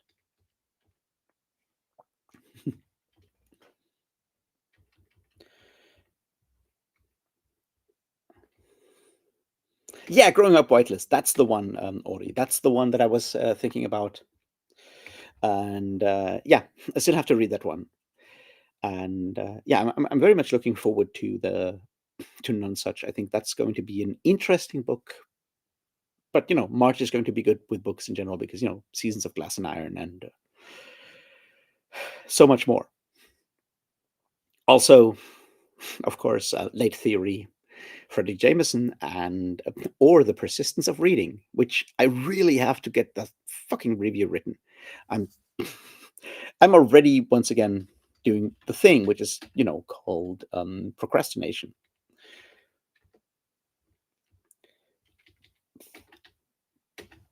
Um, but to bring this all back, like the thing that I was like when I already started getting mad about genres and stuff like that is that the Boy with Accidental Dinosaur by Ian McDonald, right? It's sort of categorized as a YA story, and yeah, it's more like a in other ways it's almost like a slice of life kind of thing in some sense, but it feels like a lot of people are frustrated with the fact that it does not in fact follow that very specific sort of like coming of age kind of thing, and it doesn't have like actually sort of like definite beginning and ending in a lot of ways, and it's using literary techniques that are outside of what you call your classic YA fantasy story or science fiction story. And and I was just wondering about like why that is such a struggle for people, going like, well, the story is not told in linear fashion. Like we have like jumps backwards and forwards and flashbacks and things like that, and that's bad. And someone else complaining that you know there's not enough dinosaur rodeos in the actual story. When yeah, but just because it says that the character wants to become a buckaroo in the dinosaur rodeo, that doesn't mean that the story will be just dinosaur rodeos. It's about him wanting to become that, right? So a story that ends with him riding into the dinosaur rodeo is actually delivering the thing. And I just found it interesting. Both, as I said, I really enjoyed the novel. I think it's really good, but I find it interesting in how it, in so many different ways, seems to rub up against the the expectations of readers, whether it's people expecting a different style of prose, whether it's people expecting a different sort of like approach of to wish fulfillment, I guess, because it's like other people are complaining that the romance part is never really consummated and no one is actually fucking. It's like, why does a book that have to have like both don't dino riding and gay sex if it's just says that he finds someone that he's attracted to and he wants to become a dino rider? It's like, why has why do those things have to be made explicit in the story to actually deem the story to be successful? If that's because that's not how art works, I think. And I just found it really interesting in that specific case. I mean, and people complaining that it's too short, and I'm like, well, I mean, it's a novella written for the Tor.com novella series, and I'm pretty sure they have like a pretty hard limit when it comes to pages what they accept. So I guess this is not exactly Ian McDonald going like, well, I don't want to write more. It's more like, well, I'm writing this according to specific sort of like limitations. I know it's an interesting thing though.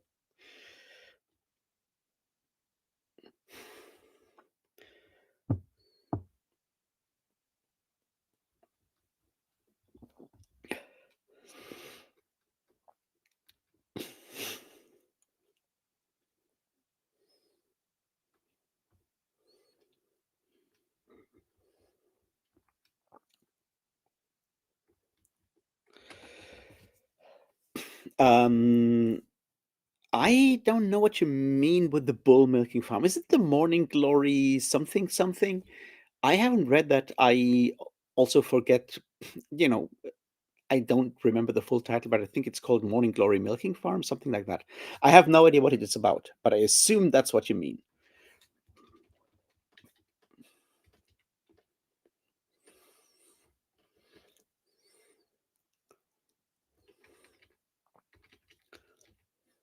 Yeah, Bedivere, I think you might be right there. It is very much about the structure and once again, assuming that structures are this rigid when that's not how, that's not how art works. Maybe everyone complaining about structure these days needs to be sort of like put into that Clockwork Orange device and forced to read, I don't know, Finnegan's Wake until they give up on the idea of structure.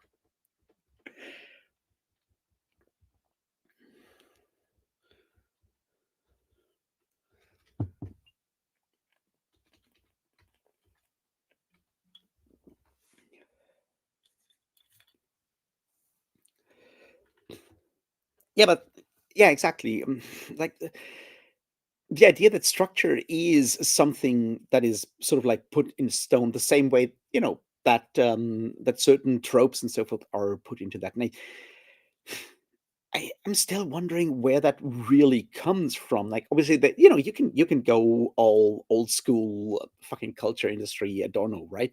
And go like, because what we need to do is like produce specific products that commodities that do the thing, and so everyone does sort of know what to expect because what they really crave from their products of the culture industry is just a respite and moment to sit back and not think about stuff so they can then go back to the factories and do the factory stuff, right?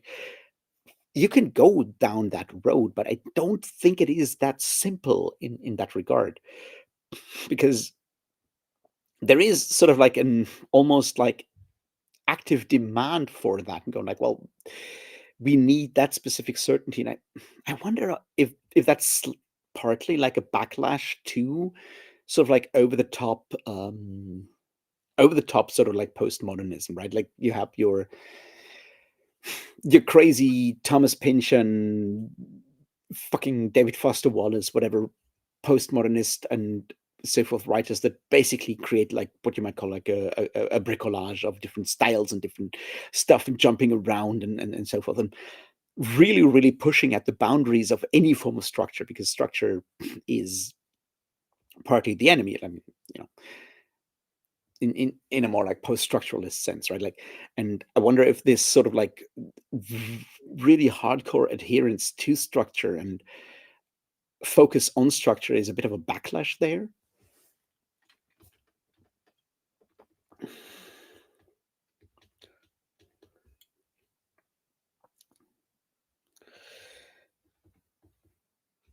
Maybe that AP had something that I have either watched and forgotten or haven't watched yet. But yeah, I mean, I think what's interesting there, and I talked about that recently when I talked about the romance stuff in that video last week, right? There is this thing. If you read Anna Kornblu's Immediacy or the Style of Too Late Capitalism, um, one of the things that she talks about with immediacy is that because of the idea that we deliver content in streams, whether it's books or movies or television or whatever, because it is about speeding up sort of like media, right? Like you constantly get something smashed into your brain in a lot of ways, right? You need to flatten and simplify things because otherwise you'll completely get lost. That's sort of like in that deluge of content, basically.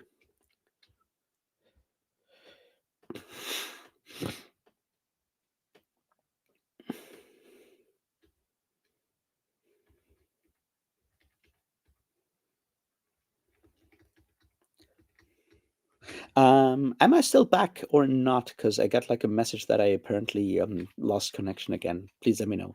Would be good to hear that. Um, Pynchon is different from Foster Wallace David Foster Wallace in a lot of ways. there is a plot in there. Um, it's but once again, it's very scattered all over the place in a lot of ways, depending on the novel. So it varies from novel to novel.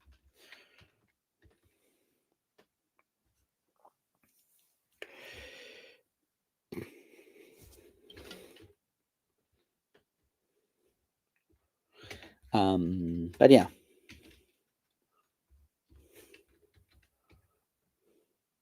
perfect.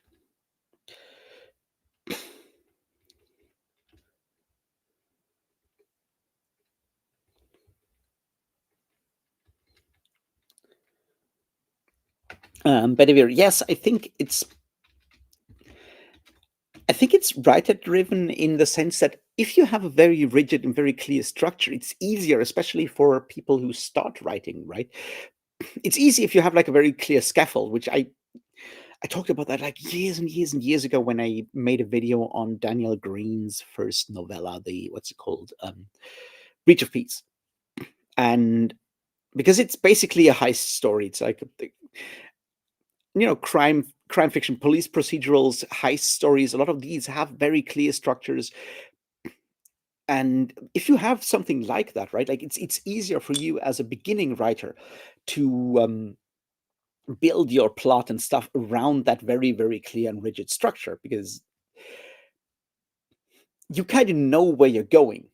You know, it's like there's a crime, we need to solve that crime, there's going to be these and these things in there. The more of these stock bits and pieces you can pull in, the easier it is to overcome that sort of like insecurity that is, I think, inherent with like lots of writers, right? Like, is this good enough? Am I doing the right thing? It's like, well, I kind of know what I'm doing. So that structural thing for writers, especially for beginning writers, and in writing advice, I get where that's coming from, right? I understand that. I do, however, like to bring it back to the corn blue thing, right? The idea that if we are pushing, more and more media at people in at higher speed, we need to make it more uniform, because if people are, not constantly paying full on attention, they might get lost. But if the structure is very repetitive, we all know how the structure works. If I miss 5 minutes and go back to it, I'll still know where things are going, right? That's the whole idea. Like with Netflix, for example, like going like producing and writing scripts specifically, and producing shows for the second screen, right? Like they're producing entertainment supposedly, right? Shows that are structured in a way that you can watch them while doing your job and working your job. And if you watch, if you have to pay attention to whatever you're, doing, writing emails, typing, coding, or whatever, if you have to focus on that for like 3 minutes, and then you go back to your second screen, the show is continuing, you still know where you are. And the way you achieve that is by adhering to a very, very rigid, repetitive structure. And I think in a world where sort of like whether it comes to books or movies or TV shows or music or whatever, like whether it is where that is sort of like turned into a constant background stream that is constantly on, having a rigid structure that allows you to orientate yourself immediately, I think that's where benefits of a rigid structure kind of come in, I think. I'm not saying that's good. I'm just saying that that might be part of the reason why we are so hung up on structure these days.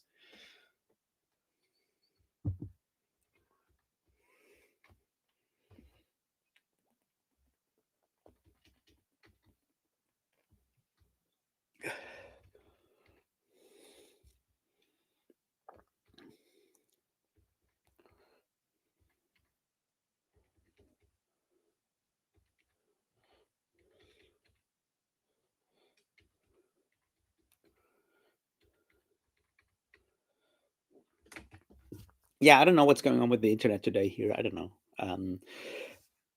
But we're coming up to the 2 hour sort of mark. And I'll take a quick break to find a new beer, and then we can continue to talk about all of this. I think there's a lot of stuff in there. That's like one of the reasons to why I, made that video last week about the whole like romance and TikTok thing, and why I tried to bring in some of the Frederick Jameson stuff and some of the Anna Corn Blue stuff and some of the Marx concepts, because I think it's important for us to understand these external sort of like elements that define the space in which we that define and structure the the spaces in which we are able to engage with art, right? I think it's important to sometimes step back and think about that. And like, I certainly have critiques of like all of these books and all of these texts in some way and shape or form, right? But with Corn Blue's point of like, well, you sometimes need to have, something that mediates, um, something that is between you and the art, something that forces you to actually step back and think and reflect. That I think is really important, because if we want to, take anything out of, movies, books, whatever, right? Like we need to, we need that space to think. And I'll just bring that up before I, find a new beer and stuff. Uh, One thing that she points out when it comes to literature, when it comes to immediacy, is that there is apparently like, and she cites some sources, cites some papers and stuff. There is a change in book writing, in that novels for the longest time were mostly third person omniscient, with a certain distance between, just by having a third person omniscient narrator, right? You have a distance between the events in the novel and the text and the reader. And over the last 50 years, since like the 1970s, slowly, and it has accelerated since then, there has been a clear shift from that third person omniscient kind of writing that, is very thick and has a lot of like theory and not just like theory, but like a lot of like stuff, additional information and things in there, right? That has shifted towards way more first person and third person limited, and even more first person limited narrations. We're just focusing more on first person, which is all about just the impressions of one person, like emotional impressions. It leaves out a lot of that sort of like larger like reflection stuff. And that is interesting, because it once again limits sort of like the reader's ability, or the amount of material a reader can engage with when reading a text, right? Because it is so hyper focused on mostly emotions, intuitive things, effects, and stuff like that. And I think if that is clearly what is happening, that we have that shift, it might be worthwhile thinking about like why that is, and why those books are so much more successful in a lot of ways.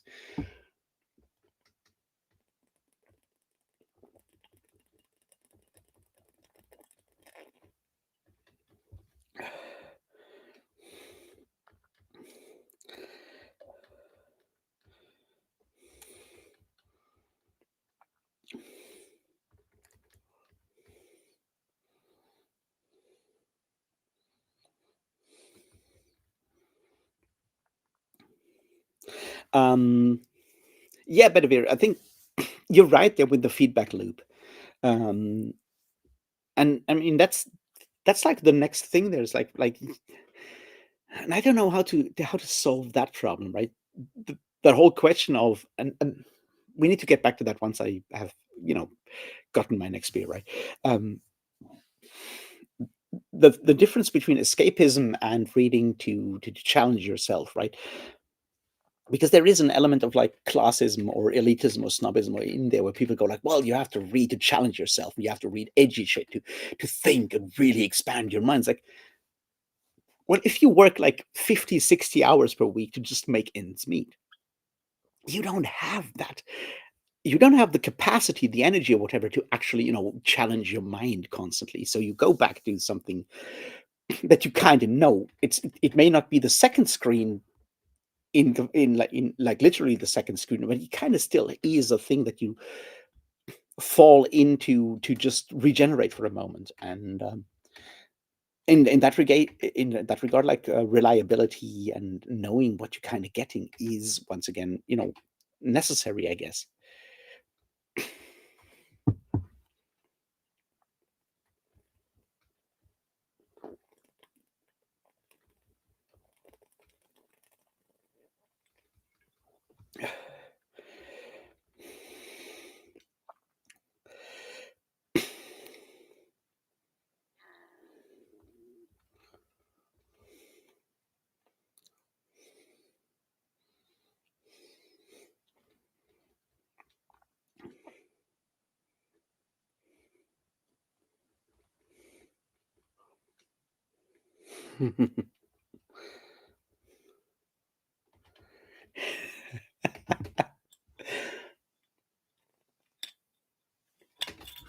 All right, guys, I'm gonna get myself another beer, and then we can talk more about the whole like elitism and challenging our minds and stuff. Until then, enjoy and entertain yourselves. I'll be back in like a minute or two, hopefully.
All right. I got something. Hope you're good, and hope the internet didn't die while I was away.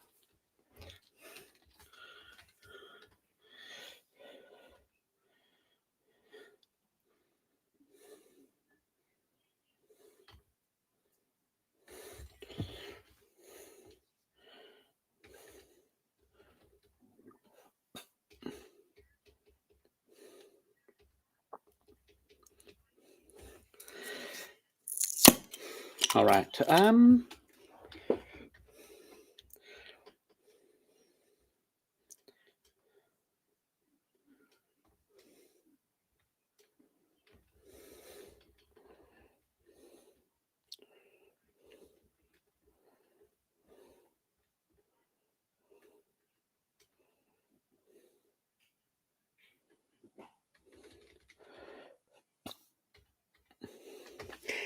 That's the point. Community is actually the thing that is essential, which is, why you need to do stuff like mutual aid and start organizing with your friends, your neighbors, and so forth. Build those small communities because that will build resilience no matter what happens to, national politics, global politics, and so forth. Um, that I think is essential.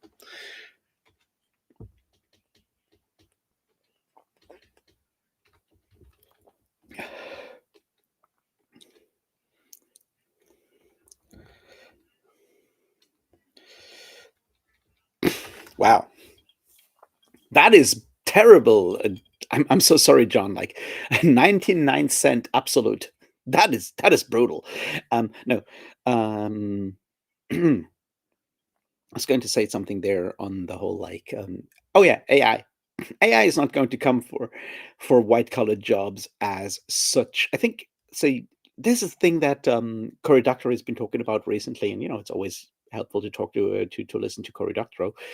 Um, AI can't do white collar jobs or most white collar jobs, but that doesn't stop an AI salesman to sell AI to the bosses of the people of white collar jobs, right? And what happens in that situation is, of course, that you replace different people with AI, they go and do something else, then the AI bubble finally bursts and everything collapses, and all those people that have all the knowledge that is important here, what you call process knowledge, right? The stuff that you pick up that goes beyond the mere description of the skill, right? We all have that. If we are working in some specific area, whatever, you develop process knowledge, stuff that is intuition, stuff that is tied to working in a specific area, situation with specific machines, specific customers, whatever.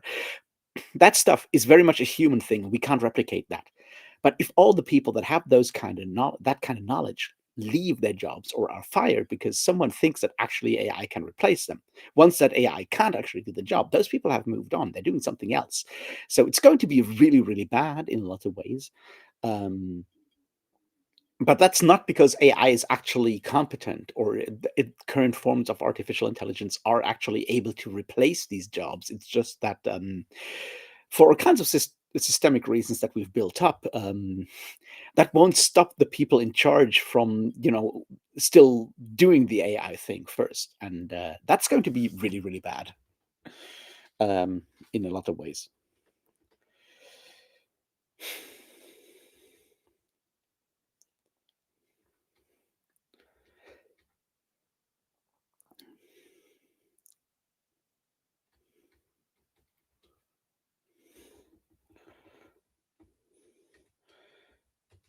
3 p.m. Now that sounds American to me. I think. I hope.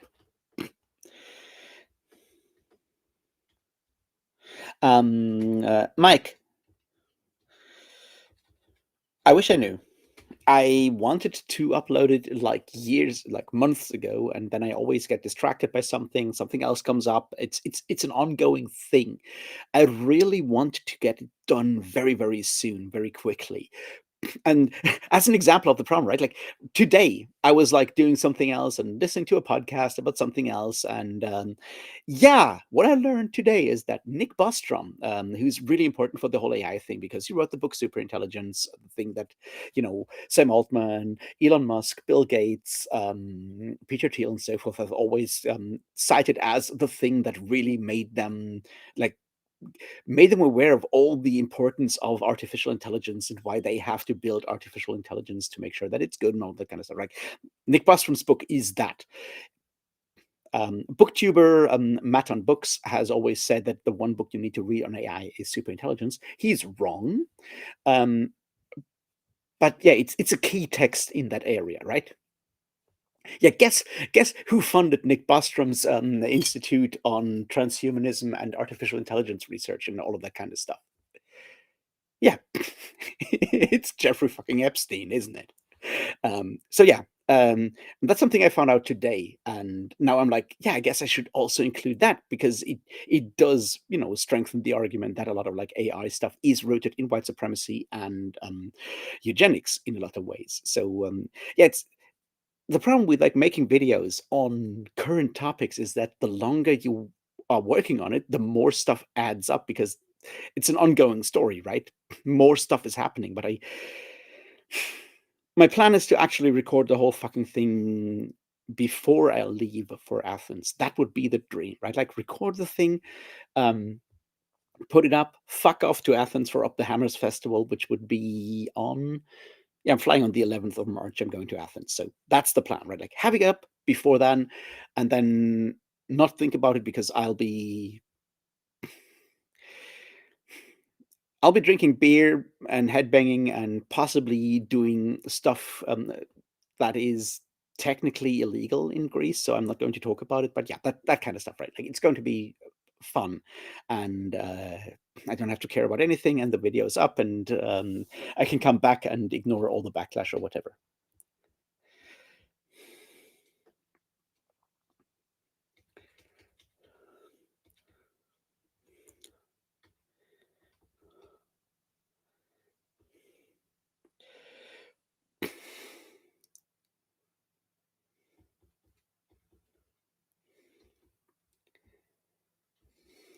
Hey, Eternal Reading. Yes, thanks for that question and welcome.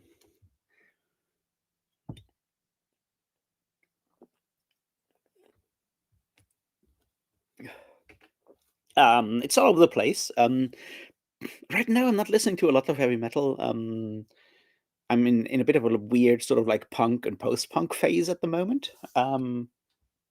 So, but I had like a fallback to Italian epic metal band Holy Martyr yesterday and was listening to their albums a while, but it's all over the place. I'll be going to Hell Over Hammerberg festival in 2 weeks. In 2 weeks, and mostly for the epic and heavy metal stuff there. So it's mostly a heavy metal, doom metal, 80s weird epic metals, heavy metal stuff, basically. So yeah, but what I've been listening to like album wise recently was some Propagandy and some Pennywise and stuff like that. So not exactly heavy metal, but it jumps around.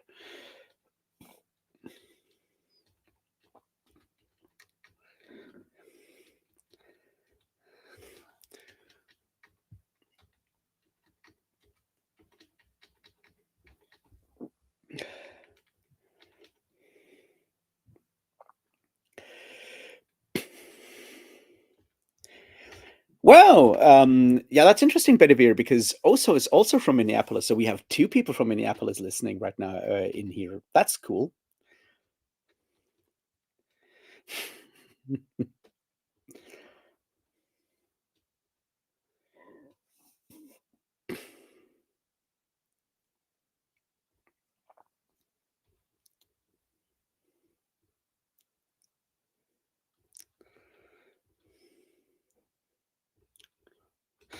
So yeah, that's going to be Hell Over Hammerberg, and after that, I'll go to Athens for Up the Hammers, and there's like Solitude Eternus is playing there, and some other bands that I constantly get confused because it's been so many times. But yeah, that old school 80s stuff, and like at Hell Over Hammerberg, it's for me like Argus, definitely something I'm looking forward to seeing again. I've organized shows for them way back twice, and then Mega Colossus, who have been friends of mine for a long time. I organized their first European tour back when they came to Europe for the first time. And Christian Mistress, I'm looking forward to. That's going to be really cool. So yeah, that kind of stuff. And yes, I do need to listen to the new Mega Colossus album. I just I'm gonna buy it at the festival.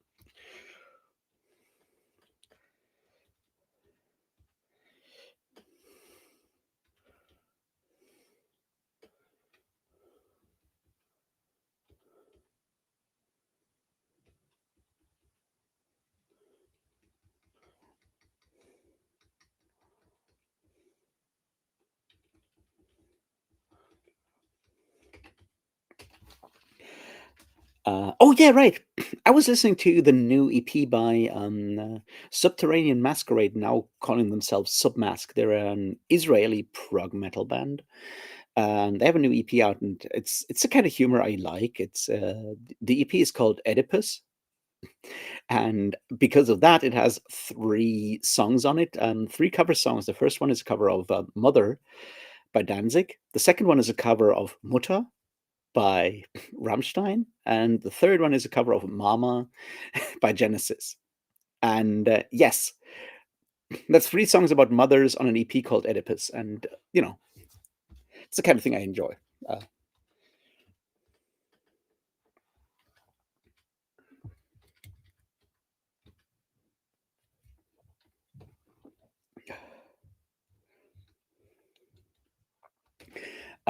but yeah, where were we? Yeah, the to go back to the whole like thing that I wanted to talk about more. Reading to challenge yourself versus reading as escapism or comfort reads and stuff like that. And I think there is an underlying problem here that I personally struggle with, and that is that because of the world we live in, because of the ideologies we live in, right, that we are sort of like exposed to, the idea is things are worthwhile because we suffer, right? Things are worthwhile because we struggle, because we fight, because we challenge, we overcome, and so forth. And if we don't do that, then the thing we get is not worthwhile. That's a lot of like that weird idea of like everything is a competition. It's baked into neoliberalism. It's baked into a lot of those kind of things, right? Um, and obviously that's bullshit to begin with, right? Things are not worthwhile just because you struggle to get them, and things don't lose worth if you get them easily. That's the first step. But the next step that is also really important, and that's where we get closer to the book stuff, is that simply because something is difficult doesn't make it better, right? And that's why a lot of the sort of like lit bro superiority complex comes in, where people dismiss stuff that is easy reading or whatever and assume that you have to constantly challenge yourself and expand your mind and so forth. And it's like, hey, you can expand your mind by reading something that's comfortable and comforting to you. That's totally possible, right? Plus, sometimes you don't need to expand your mind. What you need is to actually, regenerate energy. Just get, you know, find a way to step away from all the bullshit that is constantly happening somewhere else. And art can provide that soothing place as well. And that's why I'm always hesitant to. I personally don't read cozy fantasy or cozy science fiction or cozy mystery or whatever. I don't like cozy stuff. And there's a problem with that. That is probably somewhere in, there's a mix of like toxic masculinity and all kinds of other internalized bullshit in there, right? But I'm a very confrontative kind of person when it comes to that kind of stuff. Like I read to get angry. I watch movies to get angry. I'm an angry person. It's kind of what keeps me going, right? I would call it productive anger, but it's still anger. But at the same time, I don't want to condemn people who go like, "Well, I want to read like a cozy mystery. I want to read Legends and Lattes and all the other alliteration cozy fantasy stuff," because the world is so fucking hostile right now that if someone goes like, "You know what I need right now to keep me from stepping out of a window is read about an orc starting a bakery," then you know what? Read that book about the orc starting a bakery. That's fine. And you're not a lesser being for not reading fucking the sublime object of ideology instead, right?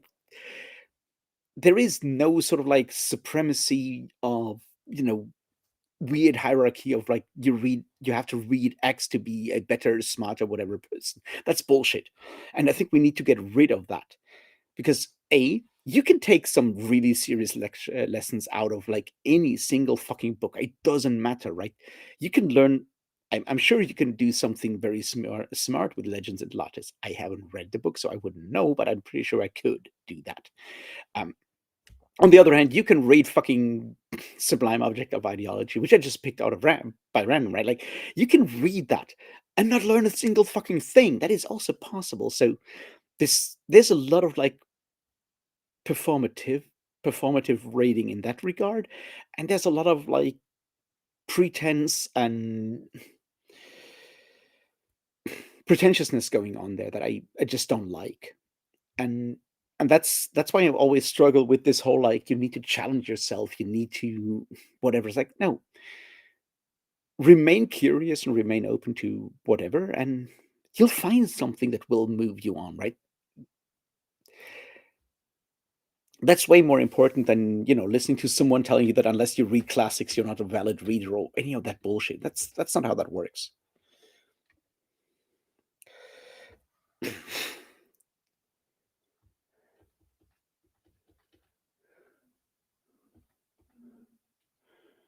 Oh yeah, Greyhawk are fucking amazing. I love them.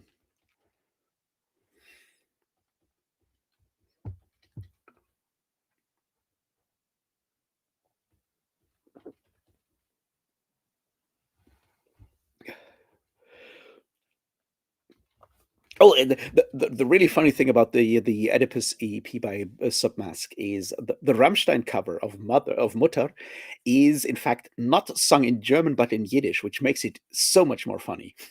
But yeah, no, I know the Greyhawk album. Greyhawk are fucking amazing. Love them.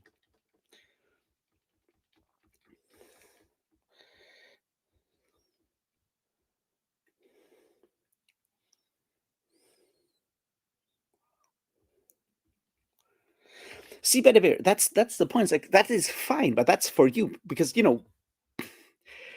fun is such a subjective thing for everyone. It's like I personally like you know I like books that have like really I like authors that play around with language. That's something I generally enjoy, which is, why I love Terry Pratchett. It's also why I love Thomas Pynchon because he does a lot of like really crazy, insane shit with language. That's possibly why I actually enjoyed reading Finnegan's Wake because it's interesting to me. But that's how I'm wired, and most people are not, and that's fine. That doesn't make me superior because I enjoyed Finnegan's Wake. No, it doesn't, right? Like there's stuff I haven't read, and I guess I'm intellectually poor for not having read any romance or romantasy. I should probably do that if I want to, if my goal is to have a broader education or broader horizon, then that's what I need to do. But if my goal is not to do that, then that's also fine. I just need to be honest about what I want, right? Like that I think is like the more important thing that we assume and that's tying it back to like a lot of the AI stuff, right? Like that we assume that we kind of collapse education and intelligence into one thing, and we assume that intelligence is something that can be quantified, and we then assume that it is better to have a higher number in whatever it is that we assume is intelligence that also includes education and all this other stuff. And that's obviously like wrong. That's not how intelligence works. That's not how education works. But that's part of this larger, sort of framework of ideas that we have sort of like slipped into after fucking Francis Bacon wrote the New Organon, right? And that's kind of how you go from there to where we are now over so many like intermediate steps. And and that's why what I found so interesting, to quick side thing, right? Like last week I read The Score, How to Stop Playing Somebody Else's Game by C.T. Nguyen. He's a philosophy professor at some university in Utah. I assume it's Utah State and obviously not BYU because I don't think he's Mormon. Um, it's a good book. And he talks about how metrics and stuff work really well in games, and how having scores and stuff that is measured and stuff like that is, yeah, it's liberating when it happens in games, and how it is not actually liberating when you're doing that in real life, and how it can be restricting there. And that's a really interesting book. It's a really good book. I enjoyed it. And then there's something that I find really fascinating because he makes a point and it goes like, well, games are really good because when we're playing games, we can always change the rules and we kind of know that we can change the rules. And he makes the example of like playing a video game and versus playing a video game versus speedrunning, where speedrunning is playing the same video game, but you change the rules or you change the metrics and go like, well, clearly it's not about like getting every achievement. It's about like finishing the thing as quickly as possible. It's about playing with rules the same way that you can have like house rules for like board games or role-playing games or anything of the sorts. And it goes like, that's why games are really important, because it teaches us that we can change the rules. And then there is, of course, David Graeber, who, a famous anthropologist, wrote an important book called Debt, the First 5,000 Years, wrote another important book called Bullshit Jobs, A Theory, wrote another book together with David Vengrow called The Dawn of Everything. You should read all of those because David Graeber, absolutely incredibly amazing, powerful writer, one of the most important thinkers of the last like 50 years. Really good. Also, a open anarchist. And David Graeber had this one quote that is really important. It's also the title of a posthumously published collection of essays. The ultimate hidden truth of the world is that we made it up and we can change it, which is exactly what C.T. Nguyen is saying in his book. Basically, games teach us that we can change the rules because we made the rules. He doesn't quote David Graeber, though, because he's scared to actually quote an anarchist in a positive way.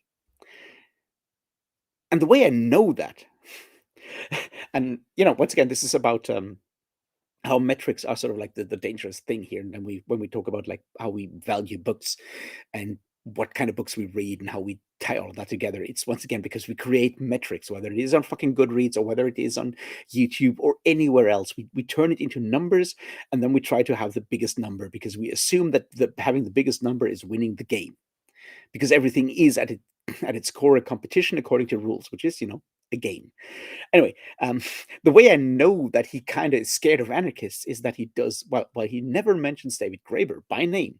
He does actually mention and cite James Scott a bunch of times, especially with Seeing Like a State, which is a good book.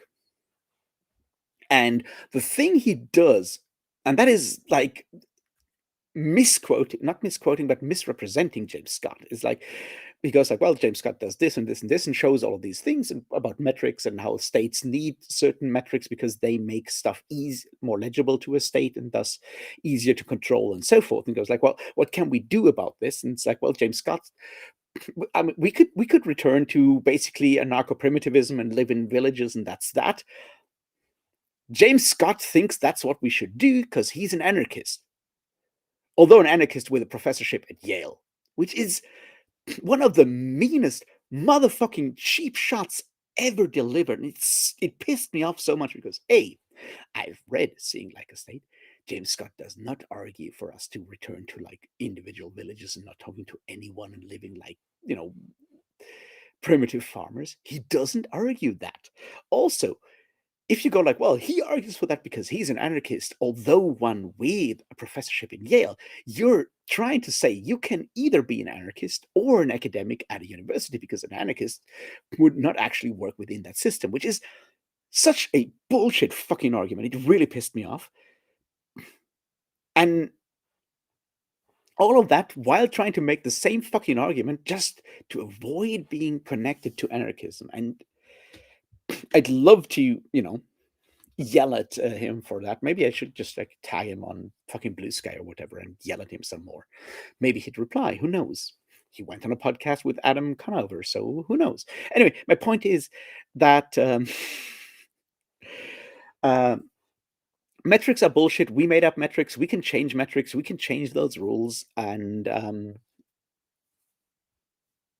if someone who is currently being a professor at a university in Utah is afraid to use the word anarchism because it might get him fired, then that's really bad. That says a lot about, the US, but it's really unfortunate in that regard. Anyway, sorry, I get really upset about that whole like Graeber and James Scott thing. I'm like, come on, motherfucker. You're smarter than this.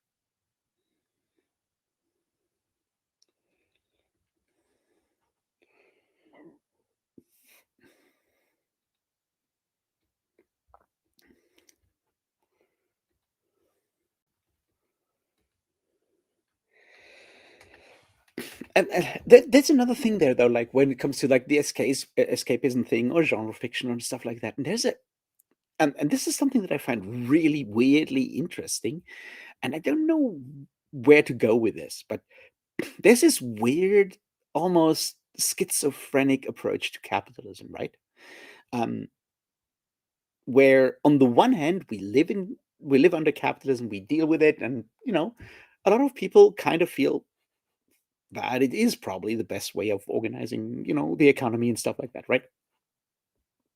But everyone who does that at the same time still is very much willing to constantly talk about people selling out and calling something too commercial and so forth. And like, where's that sort of like intuitive feeling of like really hating people for, doing capitalism the most successful way? Like, why do you hate that? It's like, I don't know where to go with that, but there is like an underlying sort of like thing where we want our art to not adhere to the system that we live under, right? We want it to be different, which is why we hate artists for selling out. It's why we hate why we on the one hand go for escapism, but then again castigate people for reading cheap commercial fiction or watching cheap commercial, like, I don't know, rom-coms or whatever. Like, obviously there's a level of like misogyny baked into that, because we always assume that romance and rom-coms and stuff that is targeted towards women is somehow more commercial and more and thus inferior to whatever else. There is that element in there, but there is also that element where we kind of assume that something that is designed to be as successful as possible under capitalism is therefore lesser than something that is not as successful in a lot of ways. And that is and and that is something that a lot of people sort of like adhere to, even though they are otherwise very clearly like actively saying that they like, the free market and economy and like and capitalism and so forth. And it's like, don't you ever think about the fact that you kind of go like, well, capitalism is the best thing ever, but I don't want my art to actually be about capitalism. Can we? So, doesn't that say something? Don't you want to think about that fact for a moment? It's like, why do you why do you want some stuff to not be part of it? And what's the next step there? You know, I just find that really, really interesting.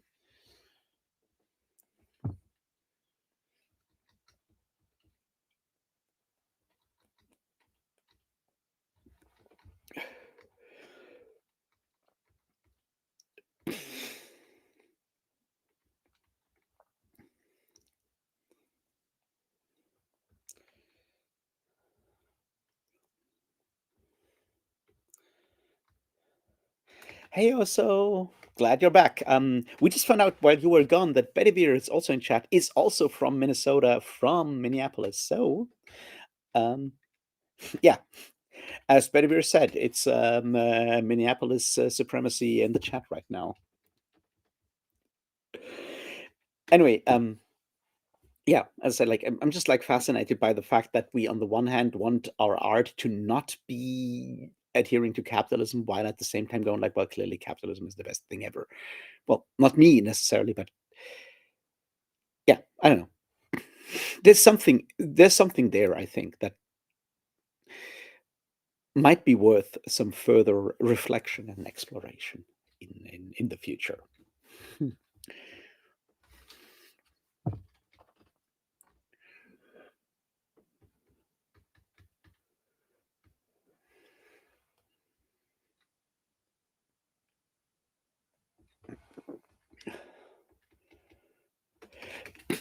Yes, Bedivere, I agree, but like here's the thing, right?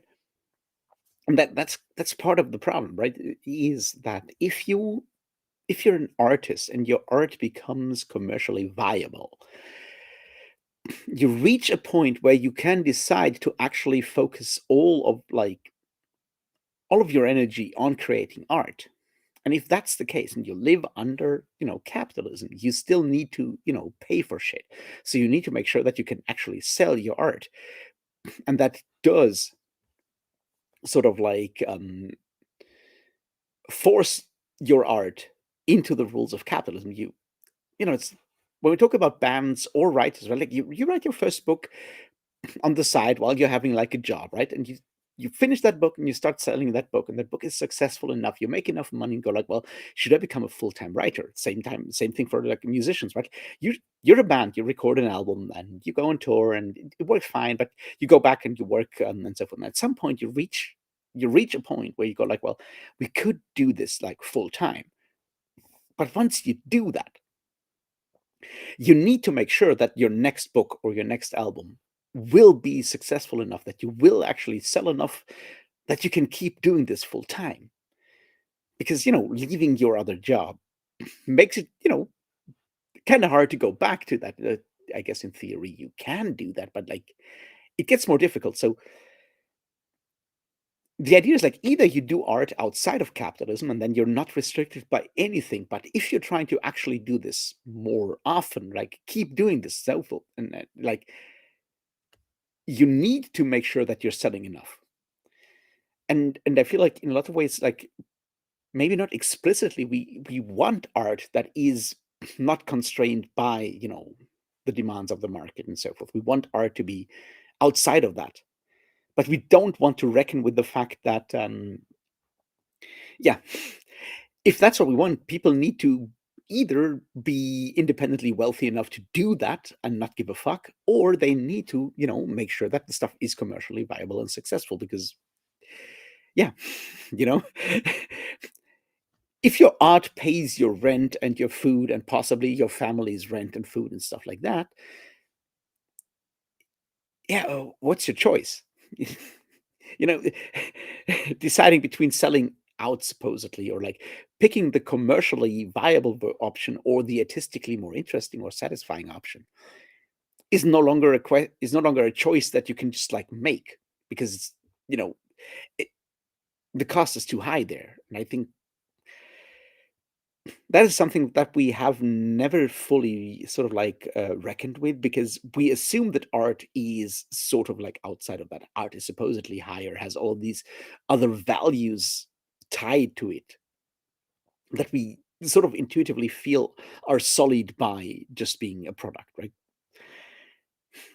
There is that contradiction between sort of like the commodification and other artistic values, and we don't understand that, like, you know I mean, that's kind of basically where ideas like stipends, like where scholarships, that kind of stuff comes from, right? It's like we pay someone so they don't have to think about all of that stuff and can just like do the piece of art. And then, of course, the point is like if we do that, if we give grants out to artists so they can have like 1 year to create the perfect piece of art or whatever, what do you need to do so you can get that grant? And that already sort of like shapes and changes your art, because you are still doing this under the current system in a lot of ways.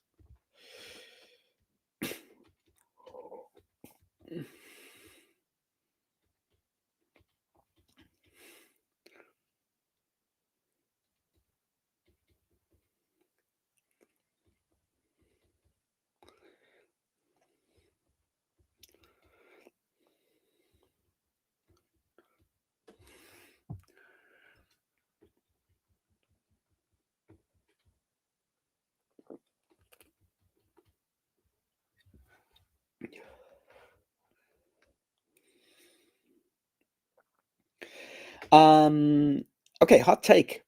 I don't think Metallica sold out when they started doing Load and Reload. I think they might have sold out somewhat with what's the one after Saint Anger, when they tried to get back to like their older sound. That's, I think, when they might have sold out, because they were clearly going for something that would sell, because it appeals to like feelings of nostalgia.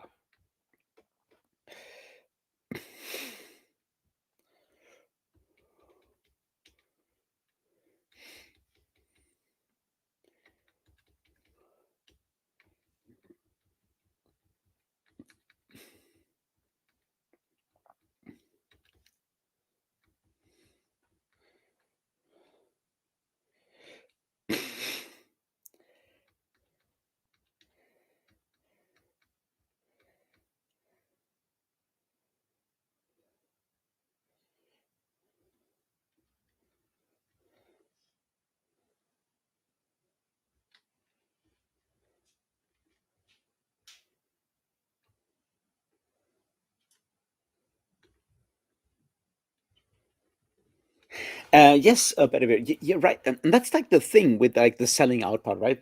It's like to go to that Metallica example, right? Like so many people go like, "Oh, clearly Metallica was selling out when they recorded Load because you know they're doing something more grungy alternative rock style, right?" So the people accusing them of selling out are mostly people who wanted them to do another album, like I guess the Black Album, or depending on who you talk to, people who claim that they sold out when they recorded, you know, everything after Master of Puppets is already them selling out, right? Which,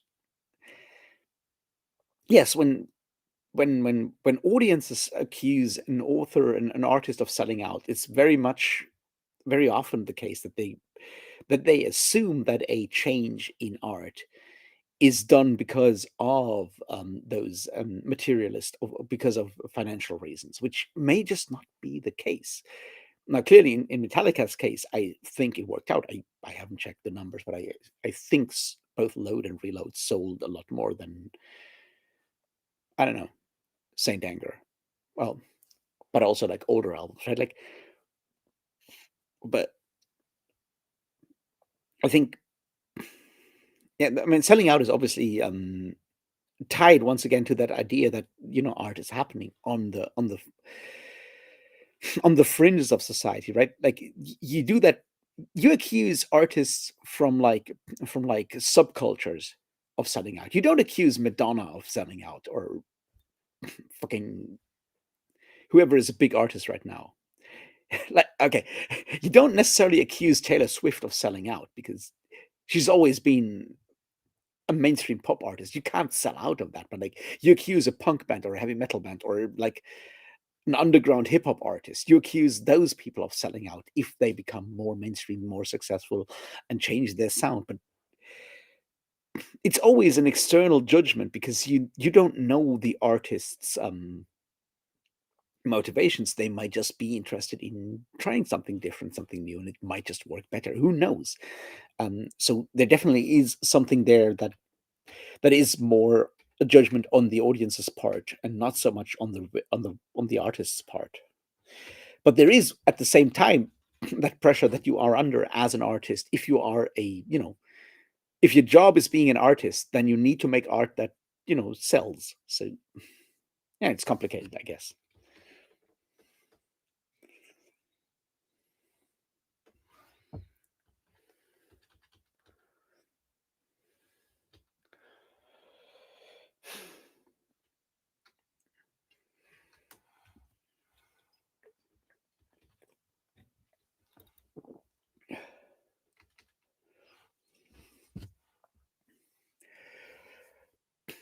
Yeah, and that's kind of the point. It's like you get a grant, you can get a grant as an artist, but you only get a grant if you appeal to a specific board who has specific, cat, ways of judging and so forth. So you're already writing to market. Your market may just not be, the publishing market and publisher readers. Your market may be the juries of organizations that give out grants. And that is still writing to market, that is still selling out, just selling out to a different audience, right? And you can't get rid of that as long as you create art under capitalism, right? I mean, it's the same thing up to a point when it comes to sort of like patronage, right? Like back in the olden days, like in the Middle Ages, right? Like art before it became, if you read Walter Benjamin, art in the age of its mechanical reproducibility, I guess is the English translation, right? Um,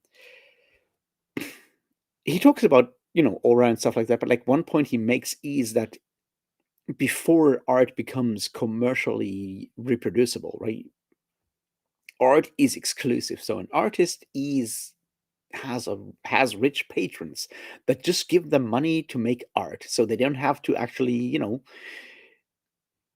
make something very specific or whatever. But like it depends on your patron. They can still have very clear demands. And you see that when you look at older medieval like paintings and a lot of like triptychs, church paintings, like crucifixion triptychs are like the number one thing where you can see that in a very clear way.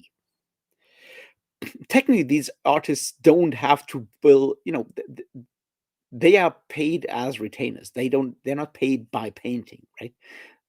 So the direct connection between producing and production and payment isn't really there, but they're still very much expected to do something for their patrons. And what you see in specifically triptychs of, medieval crucifixion triptychs in particular is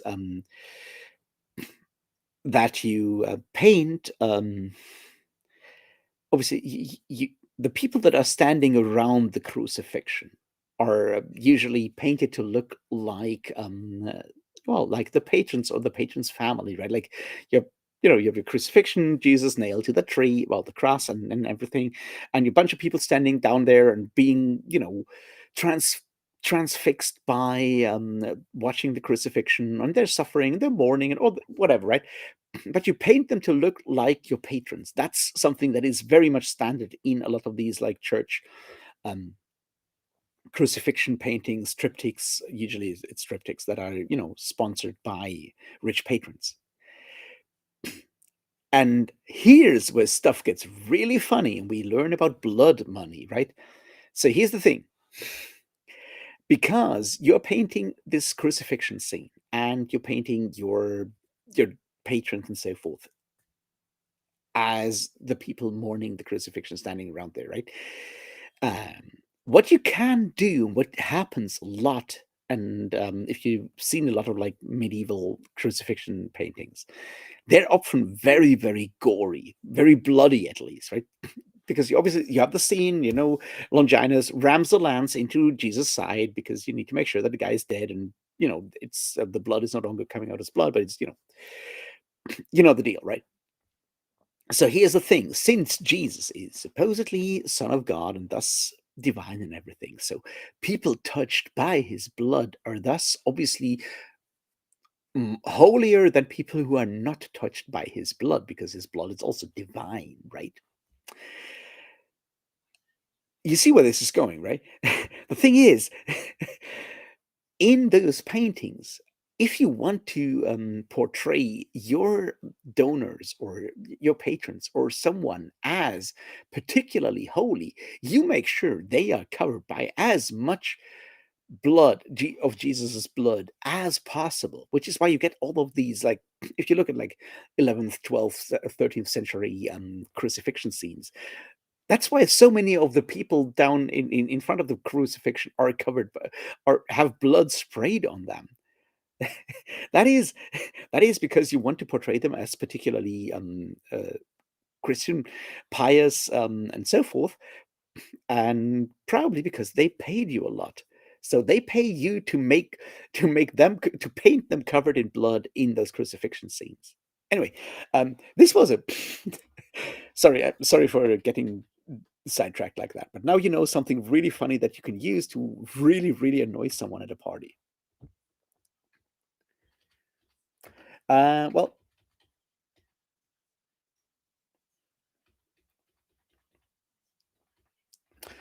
see you, eternal eternal reading.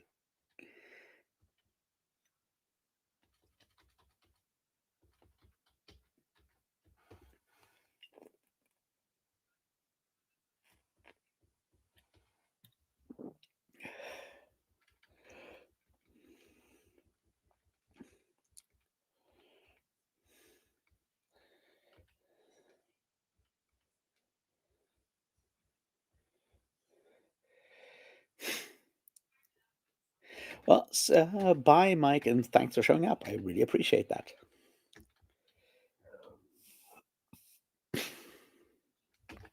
Yeah, you just popped in when we talked about blood and money in medieval church paintings, because apparently that's the kind of thing I talk about, if you let me.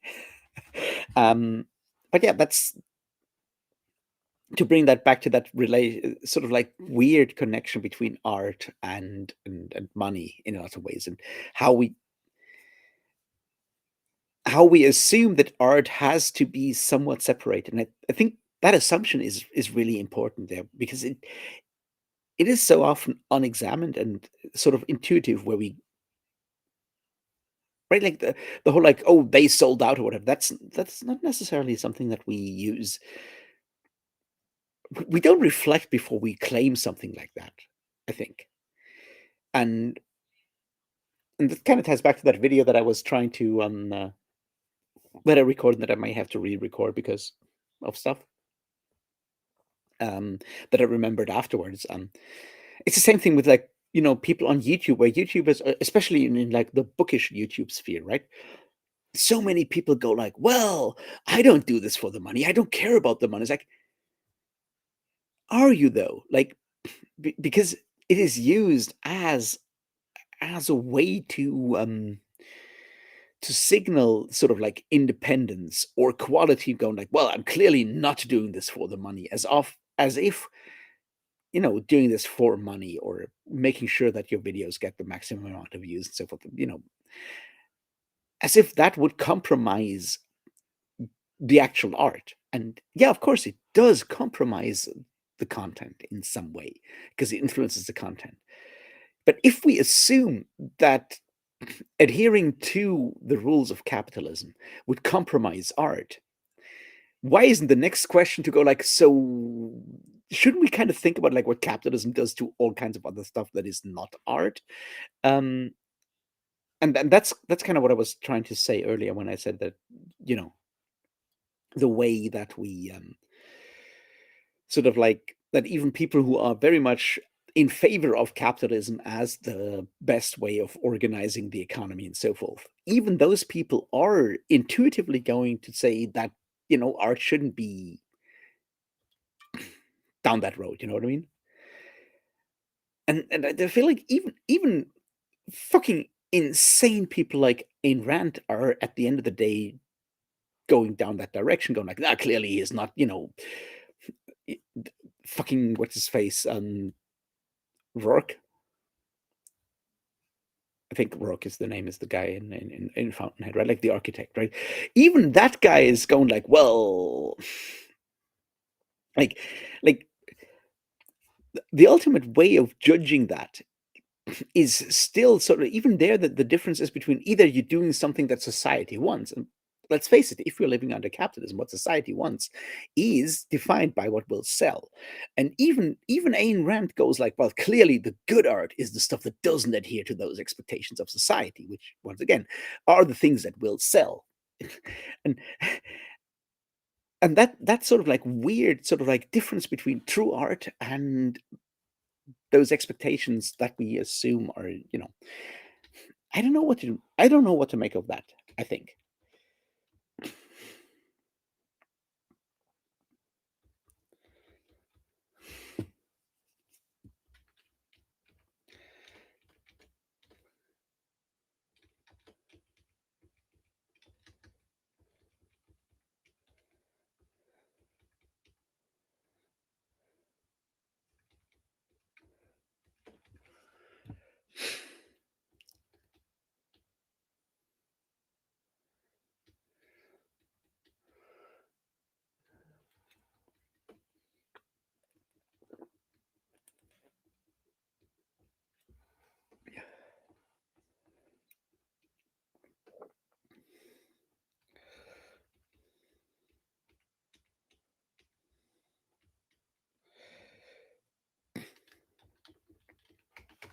But Taylor Swift, I don't know. I don't know if I've ever listened to any, like consciously listened to any Taylor Swift song. I have no idea. But like it was always, it was always culture industry explicitly. It was never trying to subvert. It was never détournement, right? To use that situationist terminology, it never was that. So it was always part of the spectacle. So how can you sell out? You can just become better at selling, I guess. But yeah.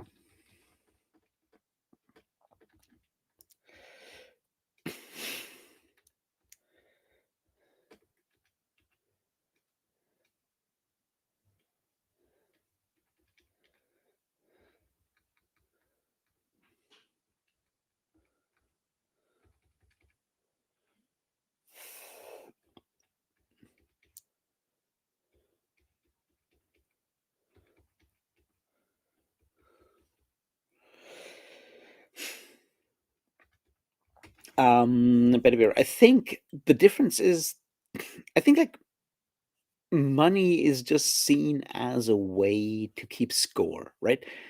To bring that back to the CT Nguyen book, like money is a metric. It is obviously about audience expectation and attention and so forth as well, but money, because it is a number, it works really well to do that.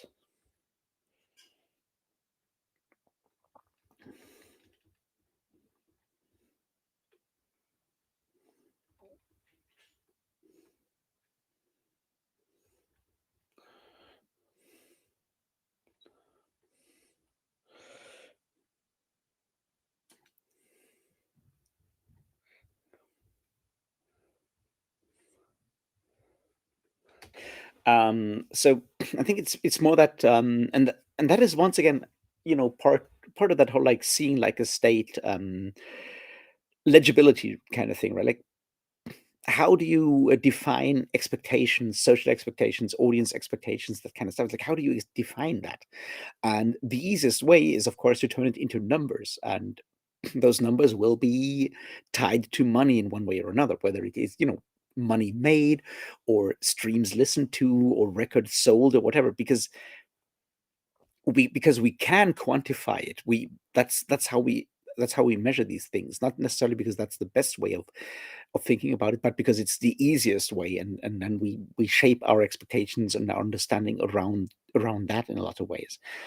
And that is sort of like what Scott talks about in Seeing Like a State, and that is really important to understand. It's that we shape the world and reality according to the things that make it easier for us to do things, right? So we change the world, or we prioritize things that are easy to measure. We prioritize things that make it easier to administrate and do stuff. So we focus on the money, or well, views or anything of the sorts, because quantifying this stuff and turning it into numbers makes it easier to deal it to do something with it and deal with it at the end of the day. Which is, a thing. Like, apparently it took us until like the fucking 18th century before we came up with the idea of like having like numbers, like house numbers, like street numbers. That took us until the 18th century before we decided to maybe do that, and and go like, clearly it makes everything easier if we, like, every house has a number on like a street address. Before that we didn't have that. And it's just one of those weird facts on the side, but like, yeah, it's about audience and social expectations, but money is a good way of keeping score, and thus we focus on the thing that is easy.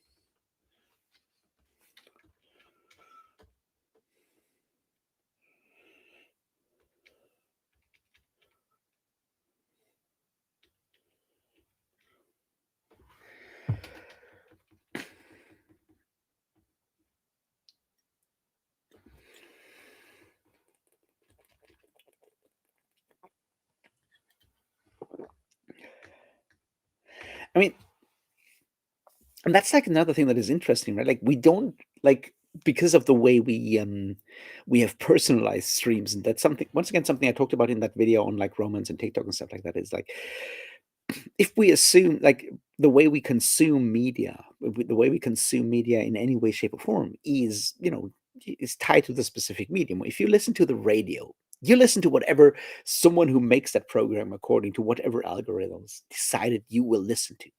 If you're using, say, Spotify, and have a playlist that is very clearly tied and tailored to your specific taste, you will never listen to anything that is outside of what you already want to listen to. And that's kind of why I have never listened to Taylor Swift, right? Like, I don't have Spotify. I don't want Spotify. But I have, you know, thousands of CDs and vinyls, and I've digitized all of that shit. So I can listen to my music wherever I go, whenever I want to go, to listen to it. I don't have to think about that because I've all uploaded into the cloud. I can just like stream whatever music I own. and I will never have to listen to anything else unless I'm in a place where I can't listen to my own music and I have to listen to the fucking radio. And while on the one hand, that's really cool because, I get to listen to obscure 70s prog rock at the gym or whatever, right? Like that's nice, but it does allow me to never confront anything that is beyond my personal expectations, that is beyond the things I want to, beyond my control, right? Like in my case, it's very clearly beyond my control because I only pick stuff that I want to listen to. It's not like an algorithm curating stuff for me that the algorithm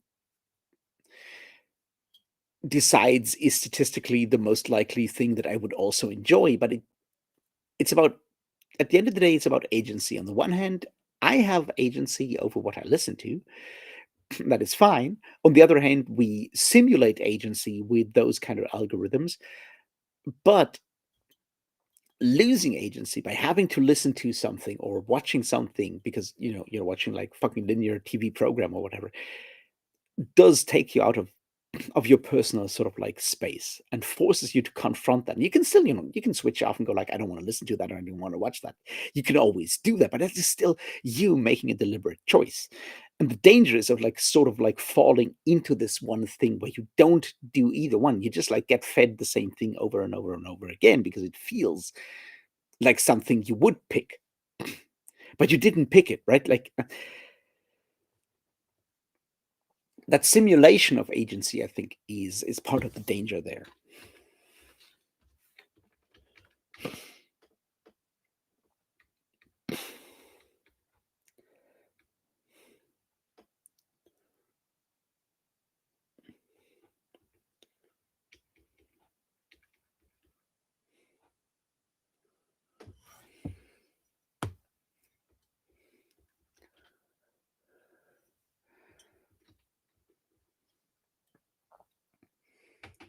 Yeah, Thornhill, I agree, and I mean, that's like at the end of the day, that's the danger with the structure part, right? Like, because AI, like generative AI, is good at doing structured stuff, and the products of generative AI will never be good, but they might just be good enough.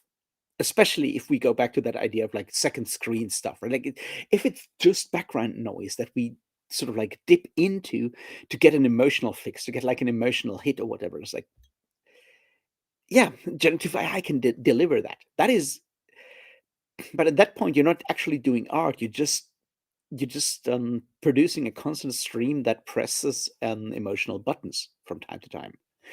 And yeah, yeah, generative AI can do that. It can do that already right now. Like, I don't know how many sort of like romance short stories and romantasy short stories or horror. Same thing, right? Like stuff that is high, like high on the emotions, right? Like stuff that is on emotional triggers and shit like that, right? That's something that AI can already very much do because, and I'm pretty sure there's a lot of that stuff out there, whether it's just AI generated or someone generates the story by AI and then does like one cursory edit over it and cuts out the stuff that just really sticks out. But you can totally do that right now. I mean, that's like one of the reasons, I guess, why AI generated pornography works so well because it's once again something highly formalized, right? Like doing AI, creating AI pornography is not very difficult because you have a very small sort of like basic set of things you need to reproduce, and yeah, yeah. At the end of the day, the goal is not to create something that is good or like excellent or anything of the sorts, right? The goal is something that is not bad enough for people to switch off. And if you can create that, then you're kind of fine. Then you're kind of set in that regard. And that's the culture industry for you, I guess. Kind of sucks.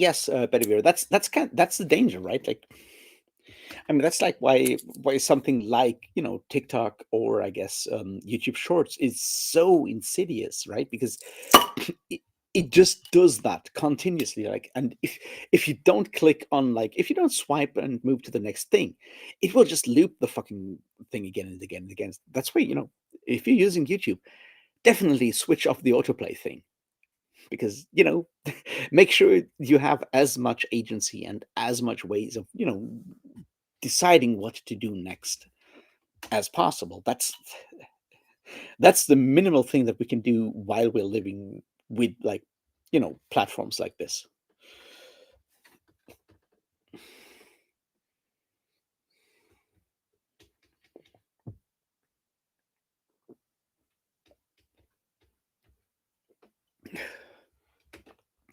Hey Kale, how you doing? How is a Sunday in Australia? I assume it's very, very, very hot because it's still summer, I guess.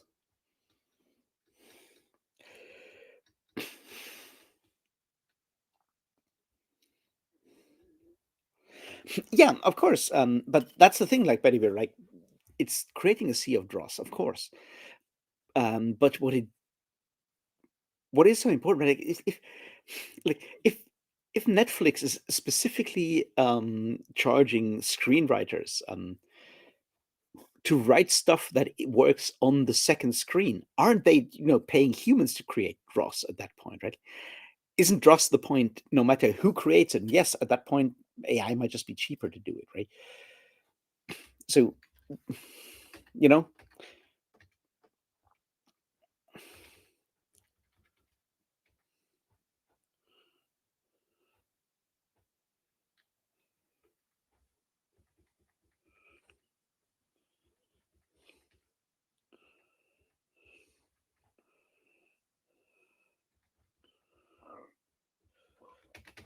I mean, the other part, and that is, it's like the second layer thing with AI is also that if we assume that we understand the world, like the way we understand the world is through media, right?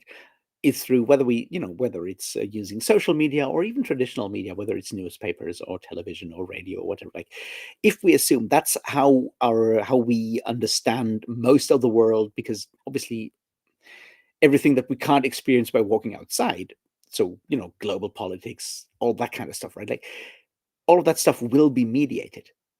But if we create a world where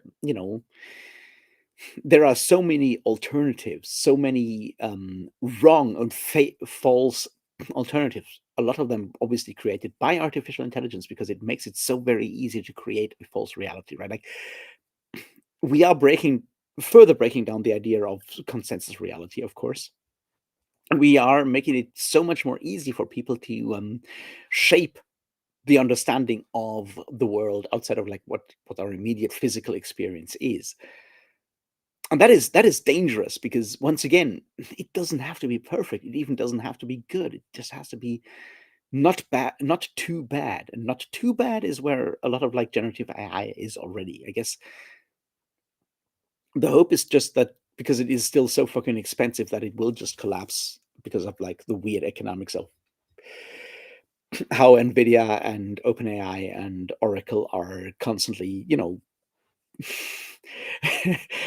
handing around the same $10 billion for whatever reason, right? Like, there is a chance that it will all collapse, and I hope that will be the case. Because while the technology is interesting and it can be really good and interesting and cool, it's not used for anything good.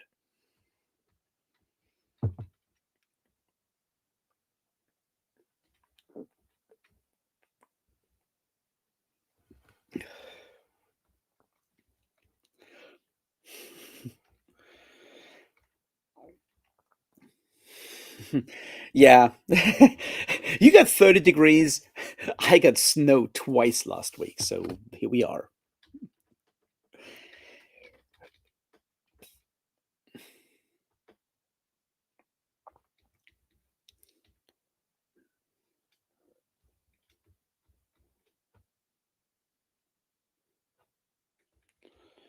No, I'm not, because I don't listen to Joe Rogan. But the whole like second screen thing has been discussed.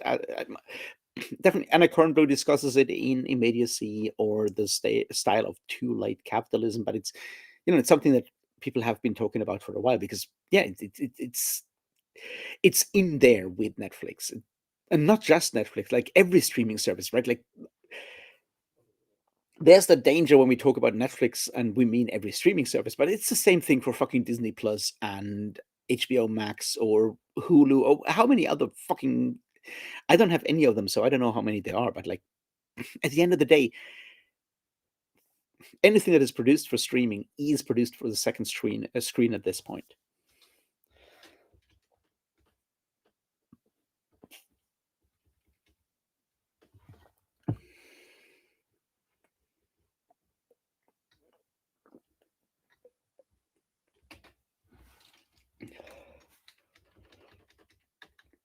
I just was to talk about Netflix for a second though. I listened to the Paris Marx podcast on Tech Won't Save Us. Really good podcast most of the time, but he had a guy on like why Netflix trying to buy Universal is the worst thing ever, and they talked about how it will ruin like movie quality and stuff like that, and I agree with that.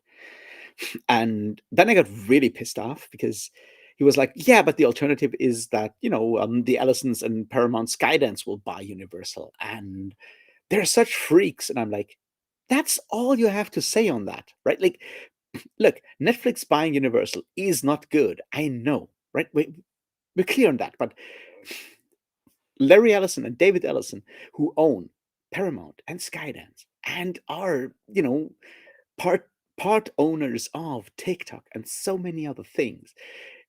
Are you think that calling those people who are very much very close to, and to put it mildly, very close to the current regime, to Trump, and if not like actively, doing whatever Trump wants, like, do you think it might be bad if the guys who own Paramount, Skydance, CBS, and TikTok, if they also have control over Universal? Do you think that might also, you know, they're not just freaks. They are, to put it mildly, fascist freaks, and you might want to put that part of everything out there. It's like, yeah, well, both of them will produce shit movies at the end of the day. Netflix because of the second screen thing, possibly, and Paramount because they have very clear ideas of what is possible to say and what is not possible to say, and you can't go like you. If I have to choose between aesthetics and fascism, I'll pick fascism. That's not how that works, because fascism still leads to bad aesthetics, so it's wrong on that argument. Also, fascism or no fascism is way more important than good aesthetics versus bad aesthetics, right? Which brings me back to the thing that I said way earlier when I was talking about the Tim Wu book, right? See, it still all makes sense, right? When I was talking about the master switch and that quote, when he was talking about the Hayes Code at the end of the day, right? He talks about the Hayes Code and goes like, in the United States, industrial structure determines the limits of free speech. And that means that if all of the big movie studios are owned by the same person, their ideas of what is or is not allowed to be said will determine, the limits of free speech in movies. That's just how it works. And you might want to, not do that, I guess. Like, even people who are, not leftists or whatever should still assume that it might be good to have diversity there, because it would allow for people to say different things. Anyway,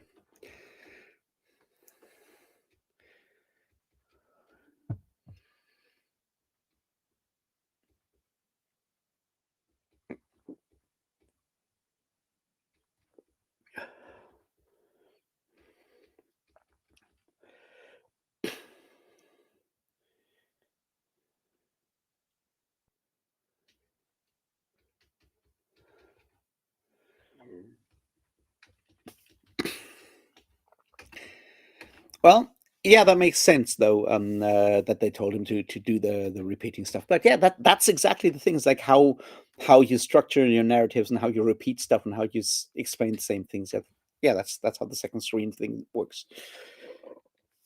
Ooh,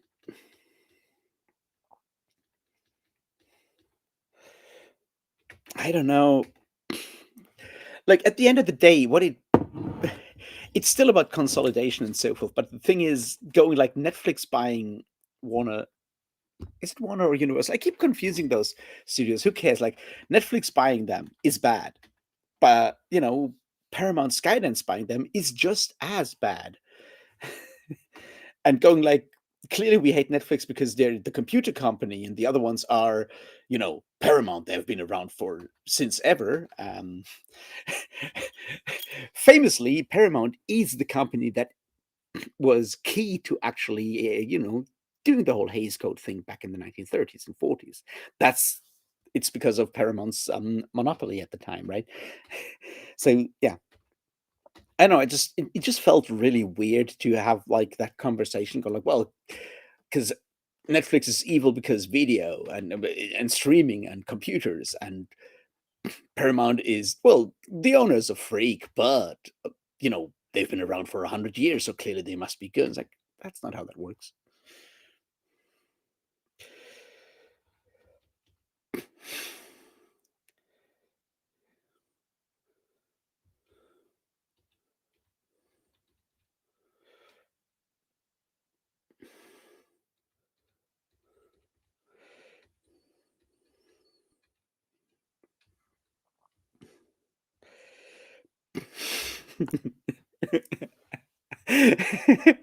Also, see, that's one of the wonderful things about the Techno-Feudalism audiobook, is that Yanis Varoufakis does in fact narrate the English audiobook. So you have the entire audiobook in his very, very charming Greek accent.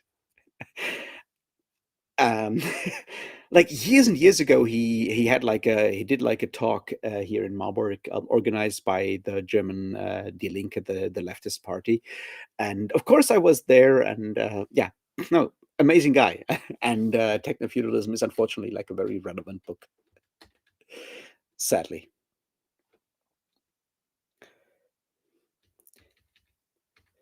Yes, Bedivere, you're right.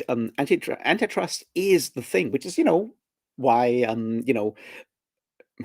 why I've been reading all of these Tim Wu books, because he's an antitrust guy, right? Like he worked under Lina Khan. He wrote The Curse of Bigness. He wrote, right, his current book is the Age of Extraction, which is on monopolies and platforms, and why that's bad.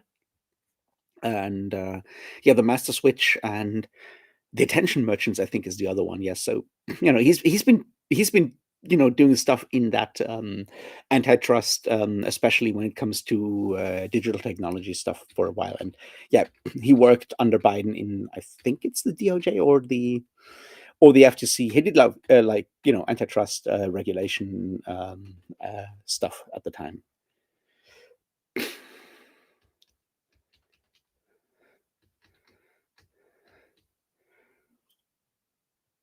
I have not watched the new Star Trek, so I have no opinions on it.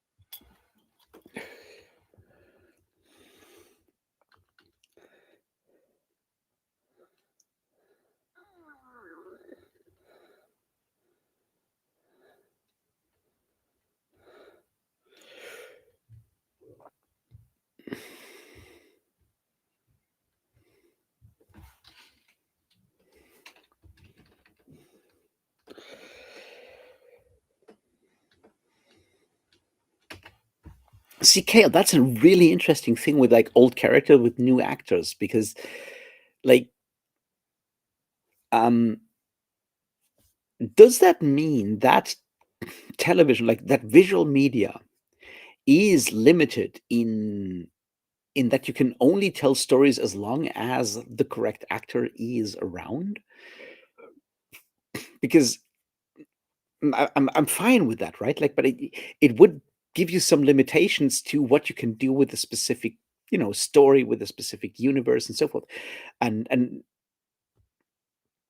I think that that's sort of like where the idea of an artistic universe, or like a story universe, or whatever you want to call it, versus a franchise, versus an intellectual property, sort of like where those two things collide, right? Because if we assume that Star Wars is, an ongoing thing and an intellectual property that has been sold and so forth. It's like that means whoever owns the rights to Star Wars can do whatever the fuck they want with Star Wars. And I'm picking Star Wars for a second here because I don't want to restrict it just to Star Trek. Like, if we assume that, that means that it's no longer George Lucas who has to say what goes or doesn't go within Star Wars, right?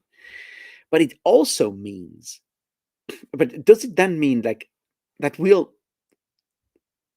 that like Luke Skywalker is limited to like Mark Hamill, that we can only have Luke Skywalker as long as Mark Hamill is alive? Does that limit sort of like what is possible within that story world, that universe, right? And I just find that fascinating because I don't think there's like a full like there are no hard rules around that, right? And Star Trek obviously is the same things. Like, can you only tell stories, at least on screen? Can you only tell stories on screen about Captain Jean-Luc Picard as long as, you know, or when does that stop?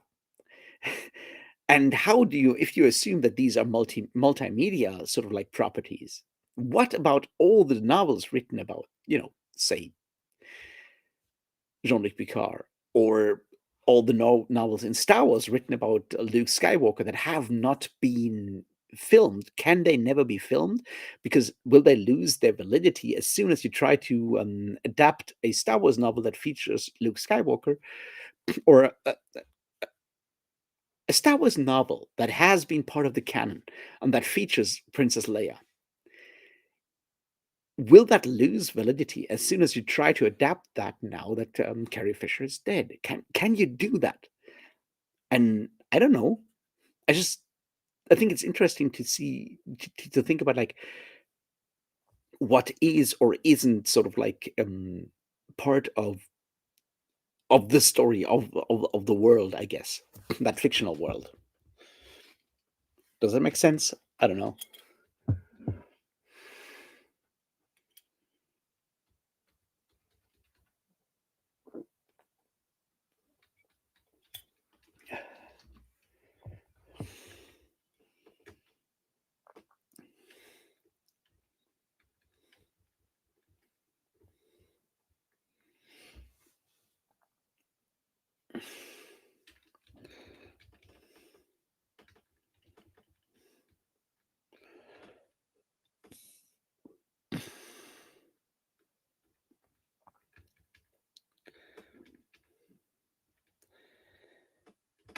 Yeah, I mean, Bedivere, I think that makes sense because, like, at the end of the day, the comic book industry has always gone like, well, we own the IP. We can do whatever the fuck we want. Like, anyone who we pay can write Batman if you're DC, right? Like, as long as DC owns the rights to Batman, they can pay whoever they want to write Batman stories, and they will always be Batman. And it doesn't matter who does it, right? They have been very, very clear on that, and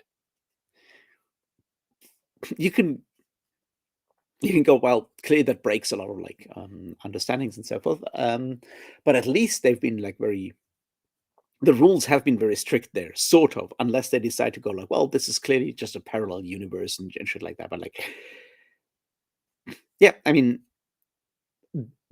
the idea of like creating a fictional world and what that means versus having a story world, it's like, I mean, even with like story worlds that are very much close, sort of like tied to one specific author, like talk about Tolkien, right? Like talk about Middle Earth for a second, and yeah, you have the stuff that Tolkien wrote, and maybe you include the Silmarillion, and all the stuff that was published afterwards that was edited by Christopher Tolkien and so forth. But what about the video games set in that world? What about fucking what's the one? Uh, the one with the sexy spider. I keep forgetting the name. Anyway, is that still part of sort of like Middle Earth, or is that something else? And how do you like where does one thing stop and where does the next thing start? And I guess it comes down to sort of like a form of ownership, I think. And yeah, I don't know what to do about that. I wish I wish I did.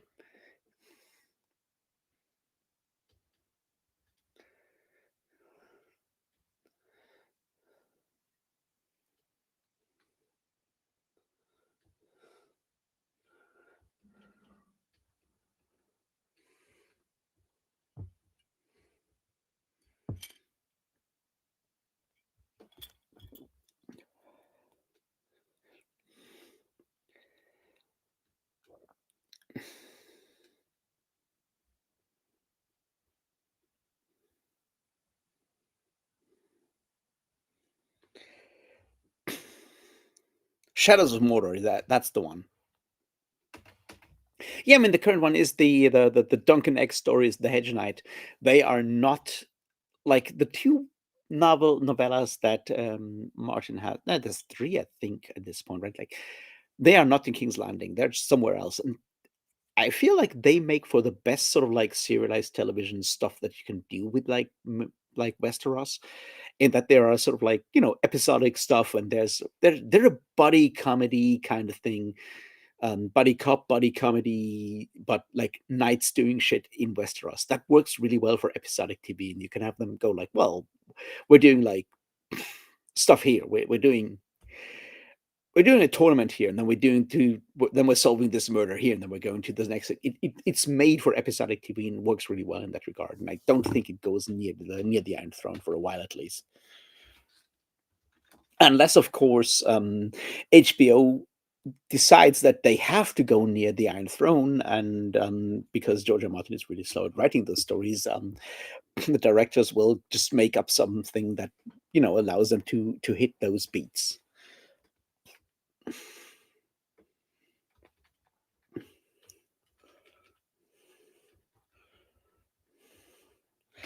Yeah, but once again, it's like Shadow of Mordor, which I haven't played, like does certainly change a lot of stuff, and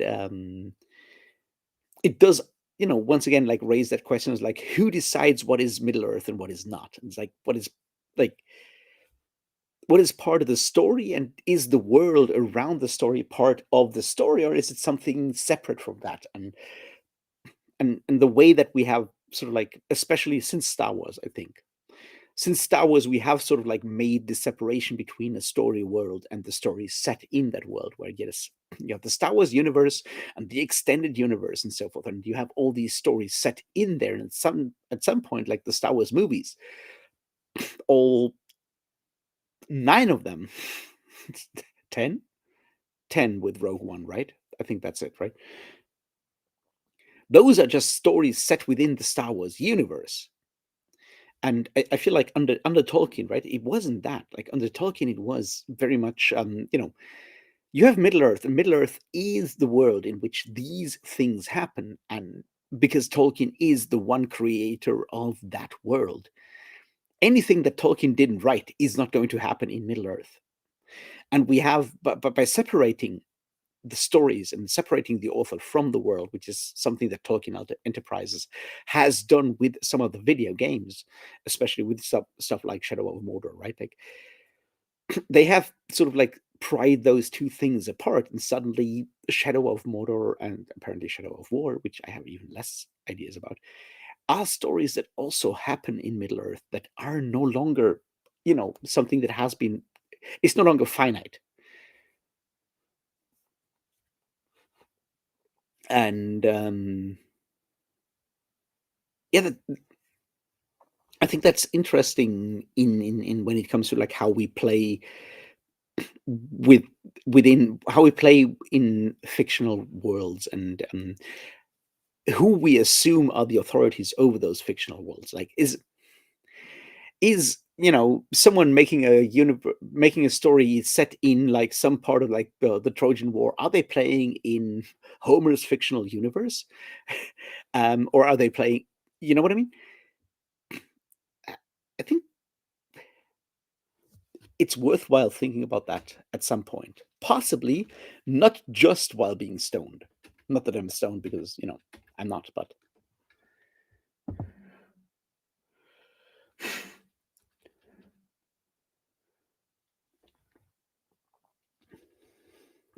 well, Ida, good luck with the washing machine, and please report.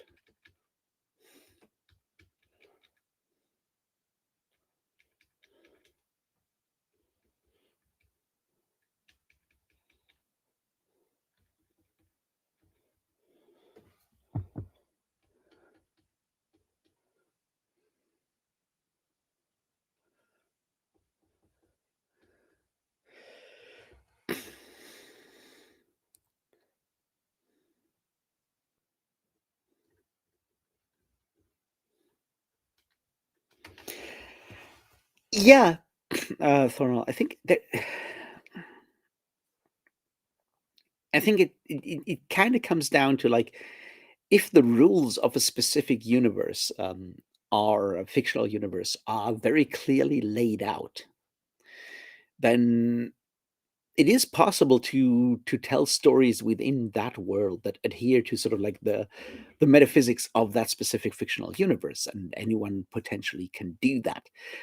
Um, but the more specific you get, the more it comes down to voice, right? The more it comes down to tone and voice. And that's sort of like where the thing is like, I don't know, and and that's sort of like I feel like where the Lestat kind of thing comes in, right? Like because Lestat is a very specific character with a very specific style, voice, and so forth. That has to be written by Anne Rice because that's her voice. You know what I mean?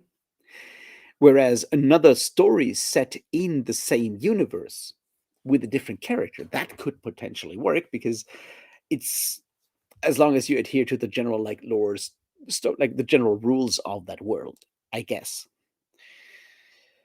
The thing is, I get in another ways like how strict those rules are, how generally available those rules are, because that's like the other thing, like with Tolkien in particular, for example, like you have very clear rules when it comes to language, but there's a lot of stuff that is very much sort of like what Tolkien feels like, and that he's willing to revise every single time his perspective on the world changes, and that makes Middle Earth in particular a very specific sort of like a world that is very specific to Tolkien's state of mind at a specific time. It's a very idiosyncratic universe with very specific idiosyncratic, rules, metaphysics, and so forth, which makes it very difficult to write a story within the Tolkien universe.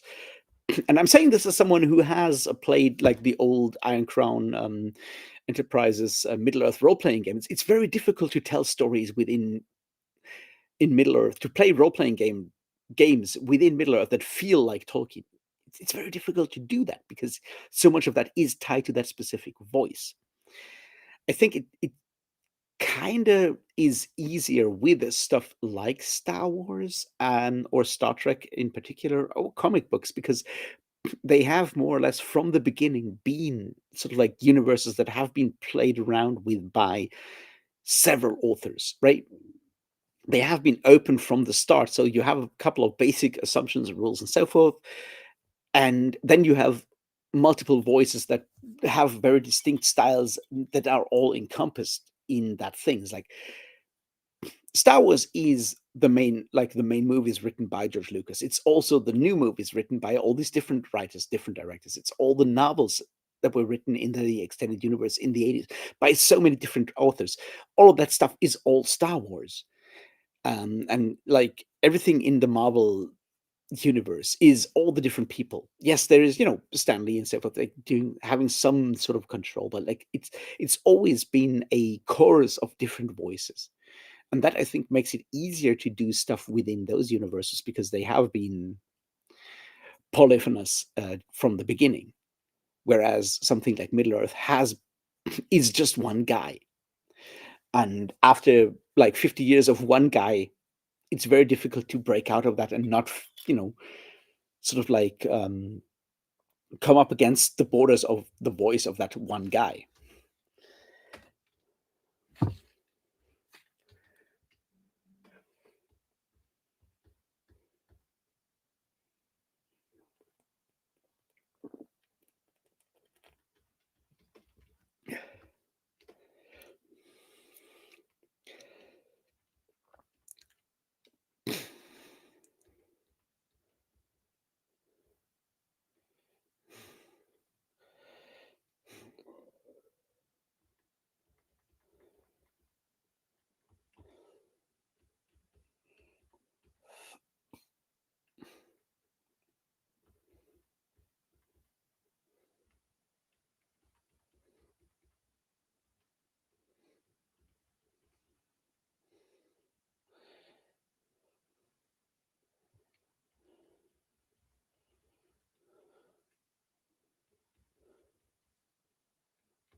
Yeah, the copyright laws are part of that.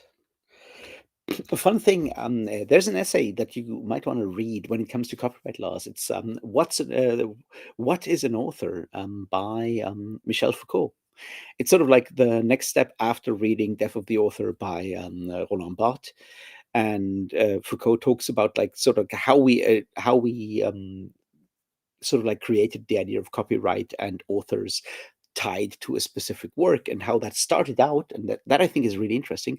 The idea of having one author that is named and tied to a text did not start out because someone wants to be paid for the thing, but was an official idea, especially in England at the time, to make sure that if someone writes a text that is getting banned and so forth, you want to know who's responsible for that thing, so you know which person to take into chuck into prison. So that's sort of like where the connection between, like, where the idea of an author as the person who creates a specific text sort of like gets defined.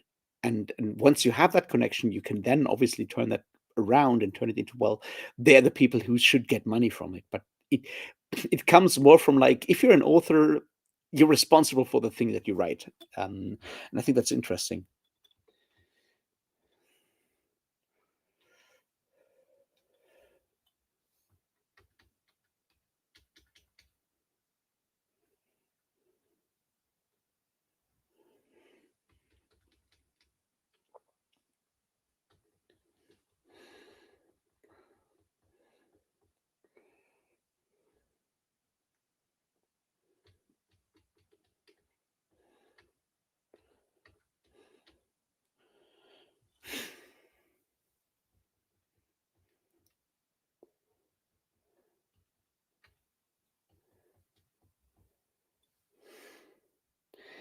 Well, good luck with that, Ida. I really hope it's not your toilet next week. That would be bad.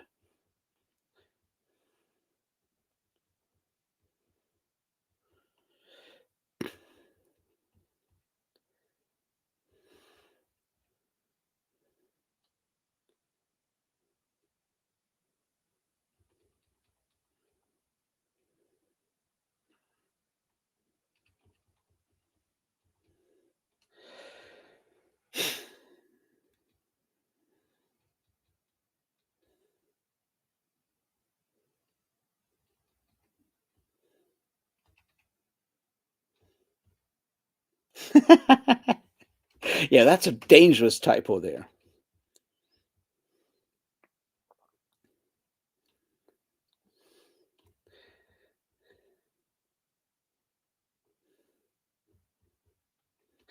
I mean, Conan is interesting because, yeah, I agree there are good Conan stories, but there's a set, and that's I guess sort of like the thing where like, the whole like death of the author kind of stuff comes in, but like there's an urgency and a sincerity to what Robert E. Howard writes. And partly that is because, Robert E. Howard is a mentally unwell incel writing these stories, but that intensity kind of carries through into the stories. And that makes the Conan stories so, emotionally resonant, especially if you're, a 15-year-old boy, but also afterwards. Like, and there's like an emotional rawness that I don't think most other authors capture. They can, you can still go through the motions and hit the beats because a lot of that stuff is very formulaic, especially if you go to like the whole like stuff like I don't know the whatever it's called, Servants of the Black Pool and Iron Shadows in the Moonlight and the Devil in Iron, no Shadows in the Moonlight and Iron, the Devil in Iron, and there's a whole like slew of Conan stories that are insanely formulaic. And yeah, you can write those kind of stories. I guess even I could probably write that kind of story. It wouldn't be good, but it's very easy to sort of like hit those sort of like points. But to write something like Red Nails or to write something like Across the Black River, yeah, you have to be Robert E. Howard to write that kind of thing, right? And that rawness, I think, is something that carries through in Conan, that keeps Conan relevant because, while people go and read all these other Conan stories and go like, yeah, this is really cool and Conan is badass and so forth, the ones that stick in your mind are still those that are relatively like, I don't want to say naive, but like very, yeah, raw, emotionally open in a lot of ways. And that I think is something that you cannot necessarily replicate as someone else picking up the same sort of like, intellectual property, I guess, because at that point it's just property. And property is something you buy and sell. It's a commodity.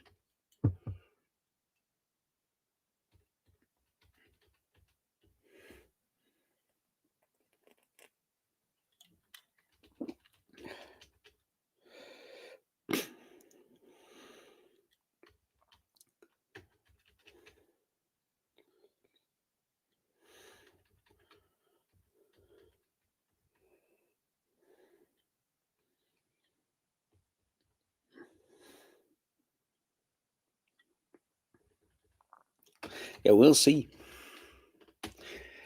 Might be. I have no deeper opinion. Anyway, guys, we're getting close to the 4-hour mark here. Um, I'm getting relatively tired. Do you guys want to continue, or should we slowly call it a day? Let me know. Because if we call it a day, that's fine. If you say no, continue, I have to go and get another beer because this one's nearly empty.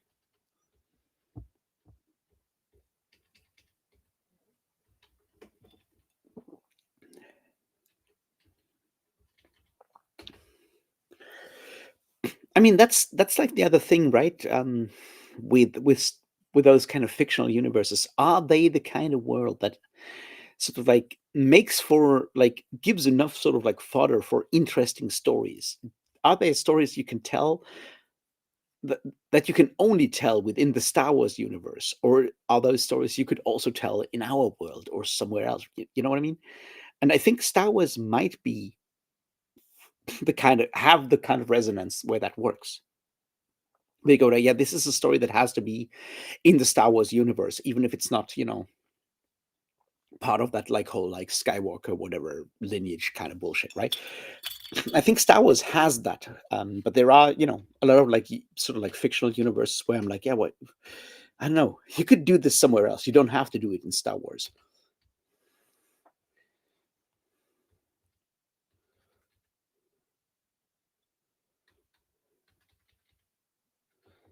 All right, Jen. I think the best Conan compilation is the 3-volume Del Rey paperbacks. The Coming of Conan of Cimmeria, The Bloody Crown of Conan and The Conquering Sword of Conan. Those are like 3 volumes. They have all the Robert E. Howard stuff. They have fragments and drafts and so forth as appendices for each of them. They are collected. They have like good artwork. They have introductions by different experts and so forth. That's like when it comes to Robert E. Howard's Conan, that's the 3 volumes I would always recommend. That Del Rey trilogy of like 3 volumes. They also have, done the same thing for Bran McMorn and Solomon Kane and Call of Atlantis, and I think for what's his face, Elborak, the weird 19th century stuff in Afghanistan.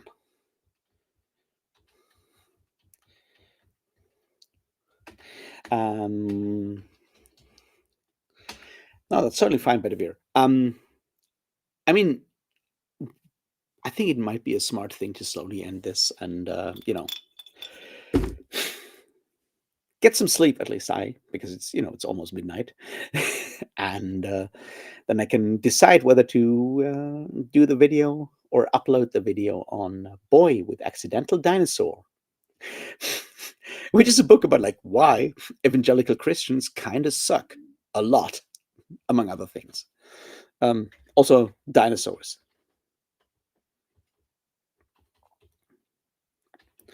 Yes, Thornall, I have read Call of Atlantis. I have read Call of Atlantis. I've read Bran McMorn. I've read Solomon Kane. I've read Elborak. I've read a bunch of Howard's horror stories. I've read some of the Breckenridge. Is it called Breckenridge? Breckenridge Elkin is the story. They're like Western stories. So I've read a lot of Robert E. Howard, is what I'm saying.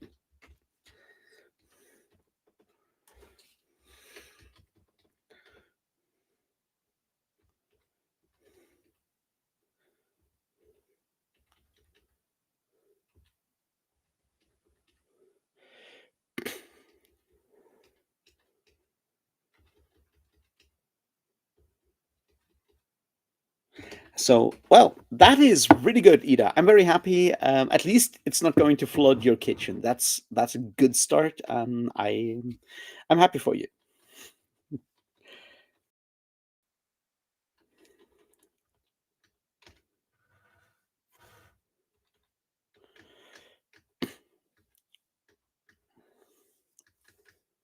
All right, guys. In that case, we're going to end this.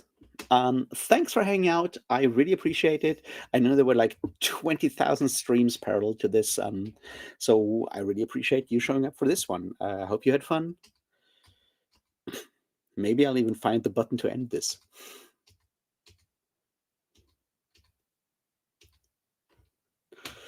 Here we go. Maybe I find it. All right. Well, see you very soon. And until then, I don't know. Thanks, everybody. I really, really appreciate it.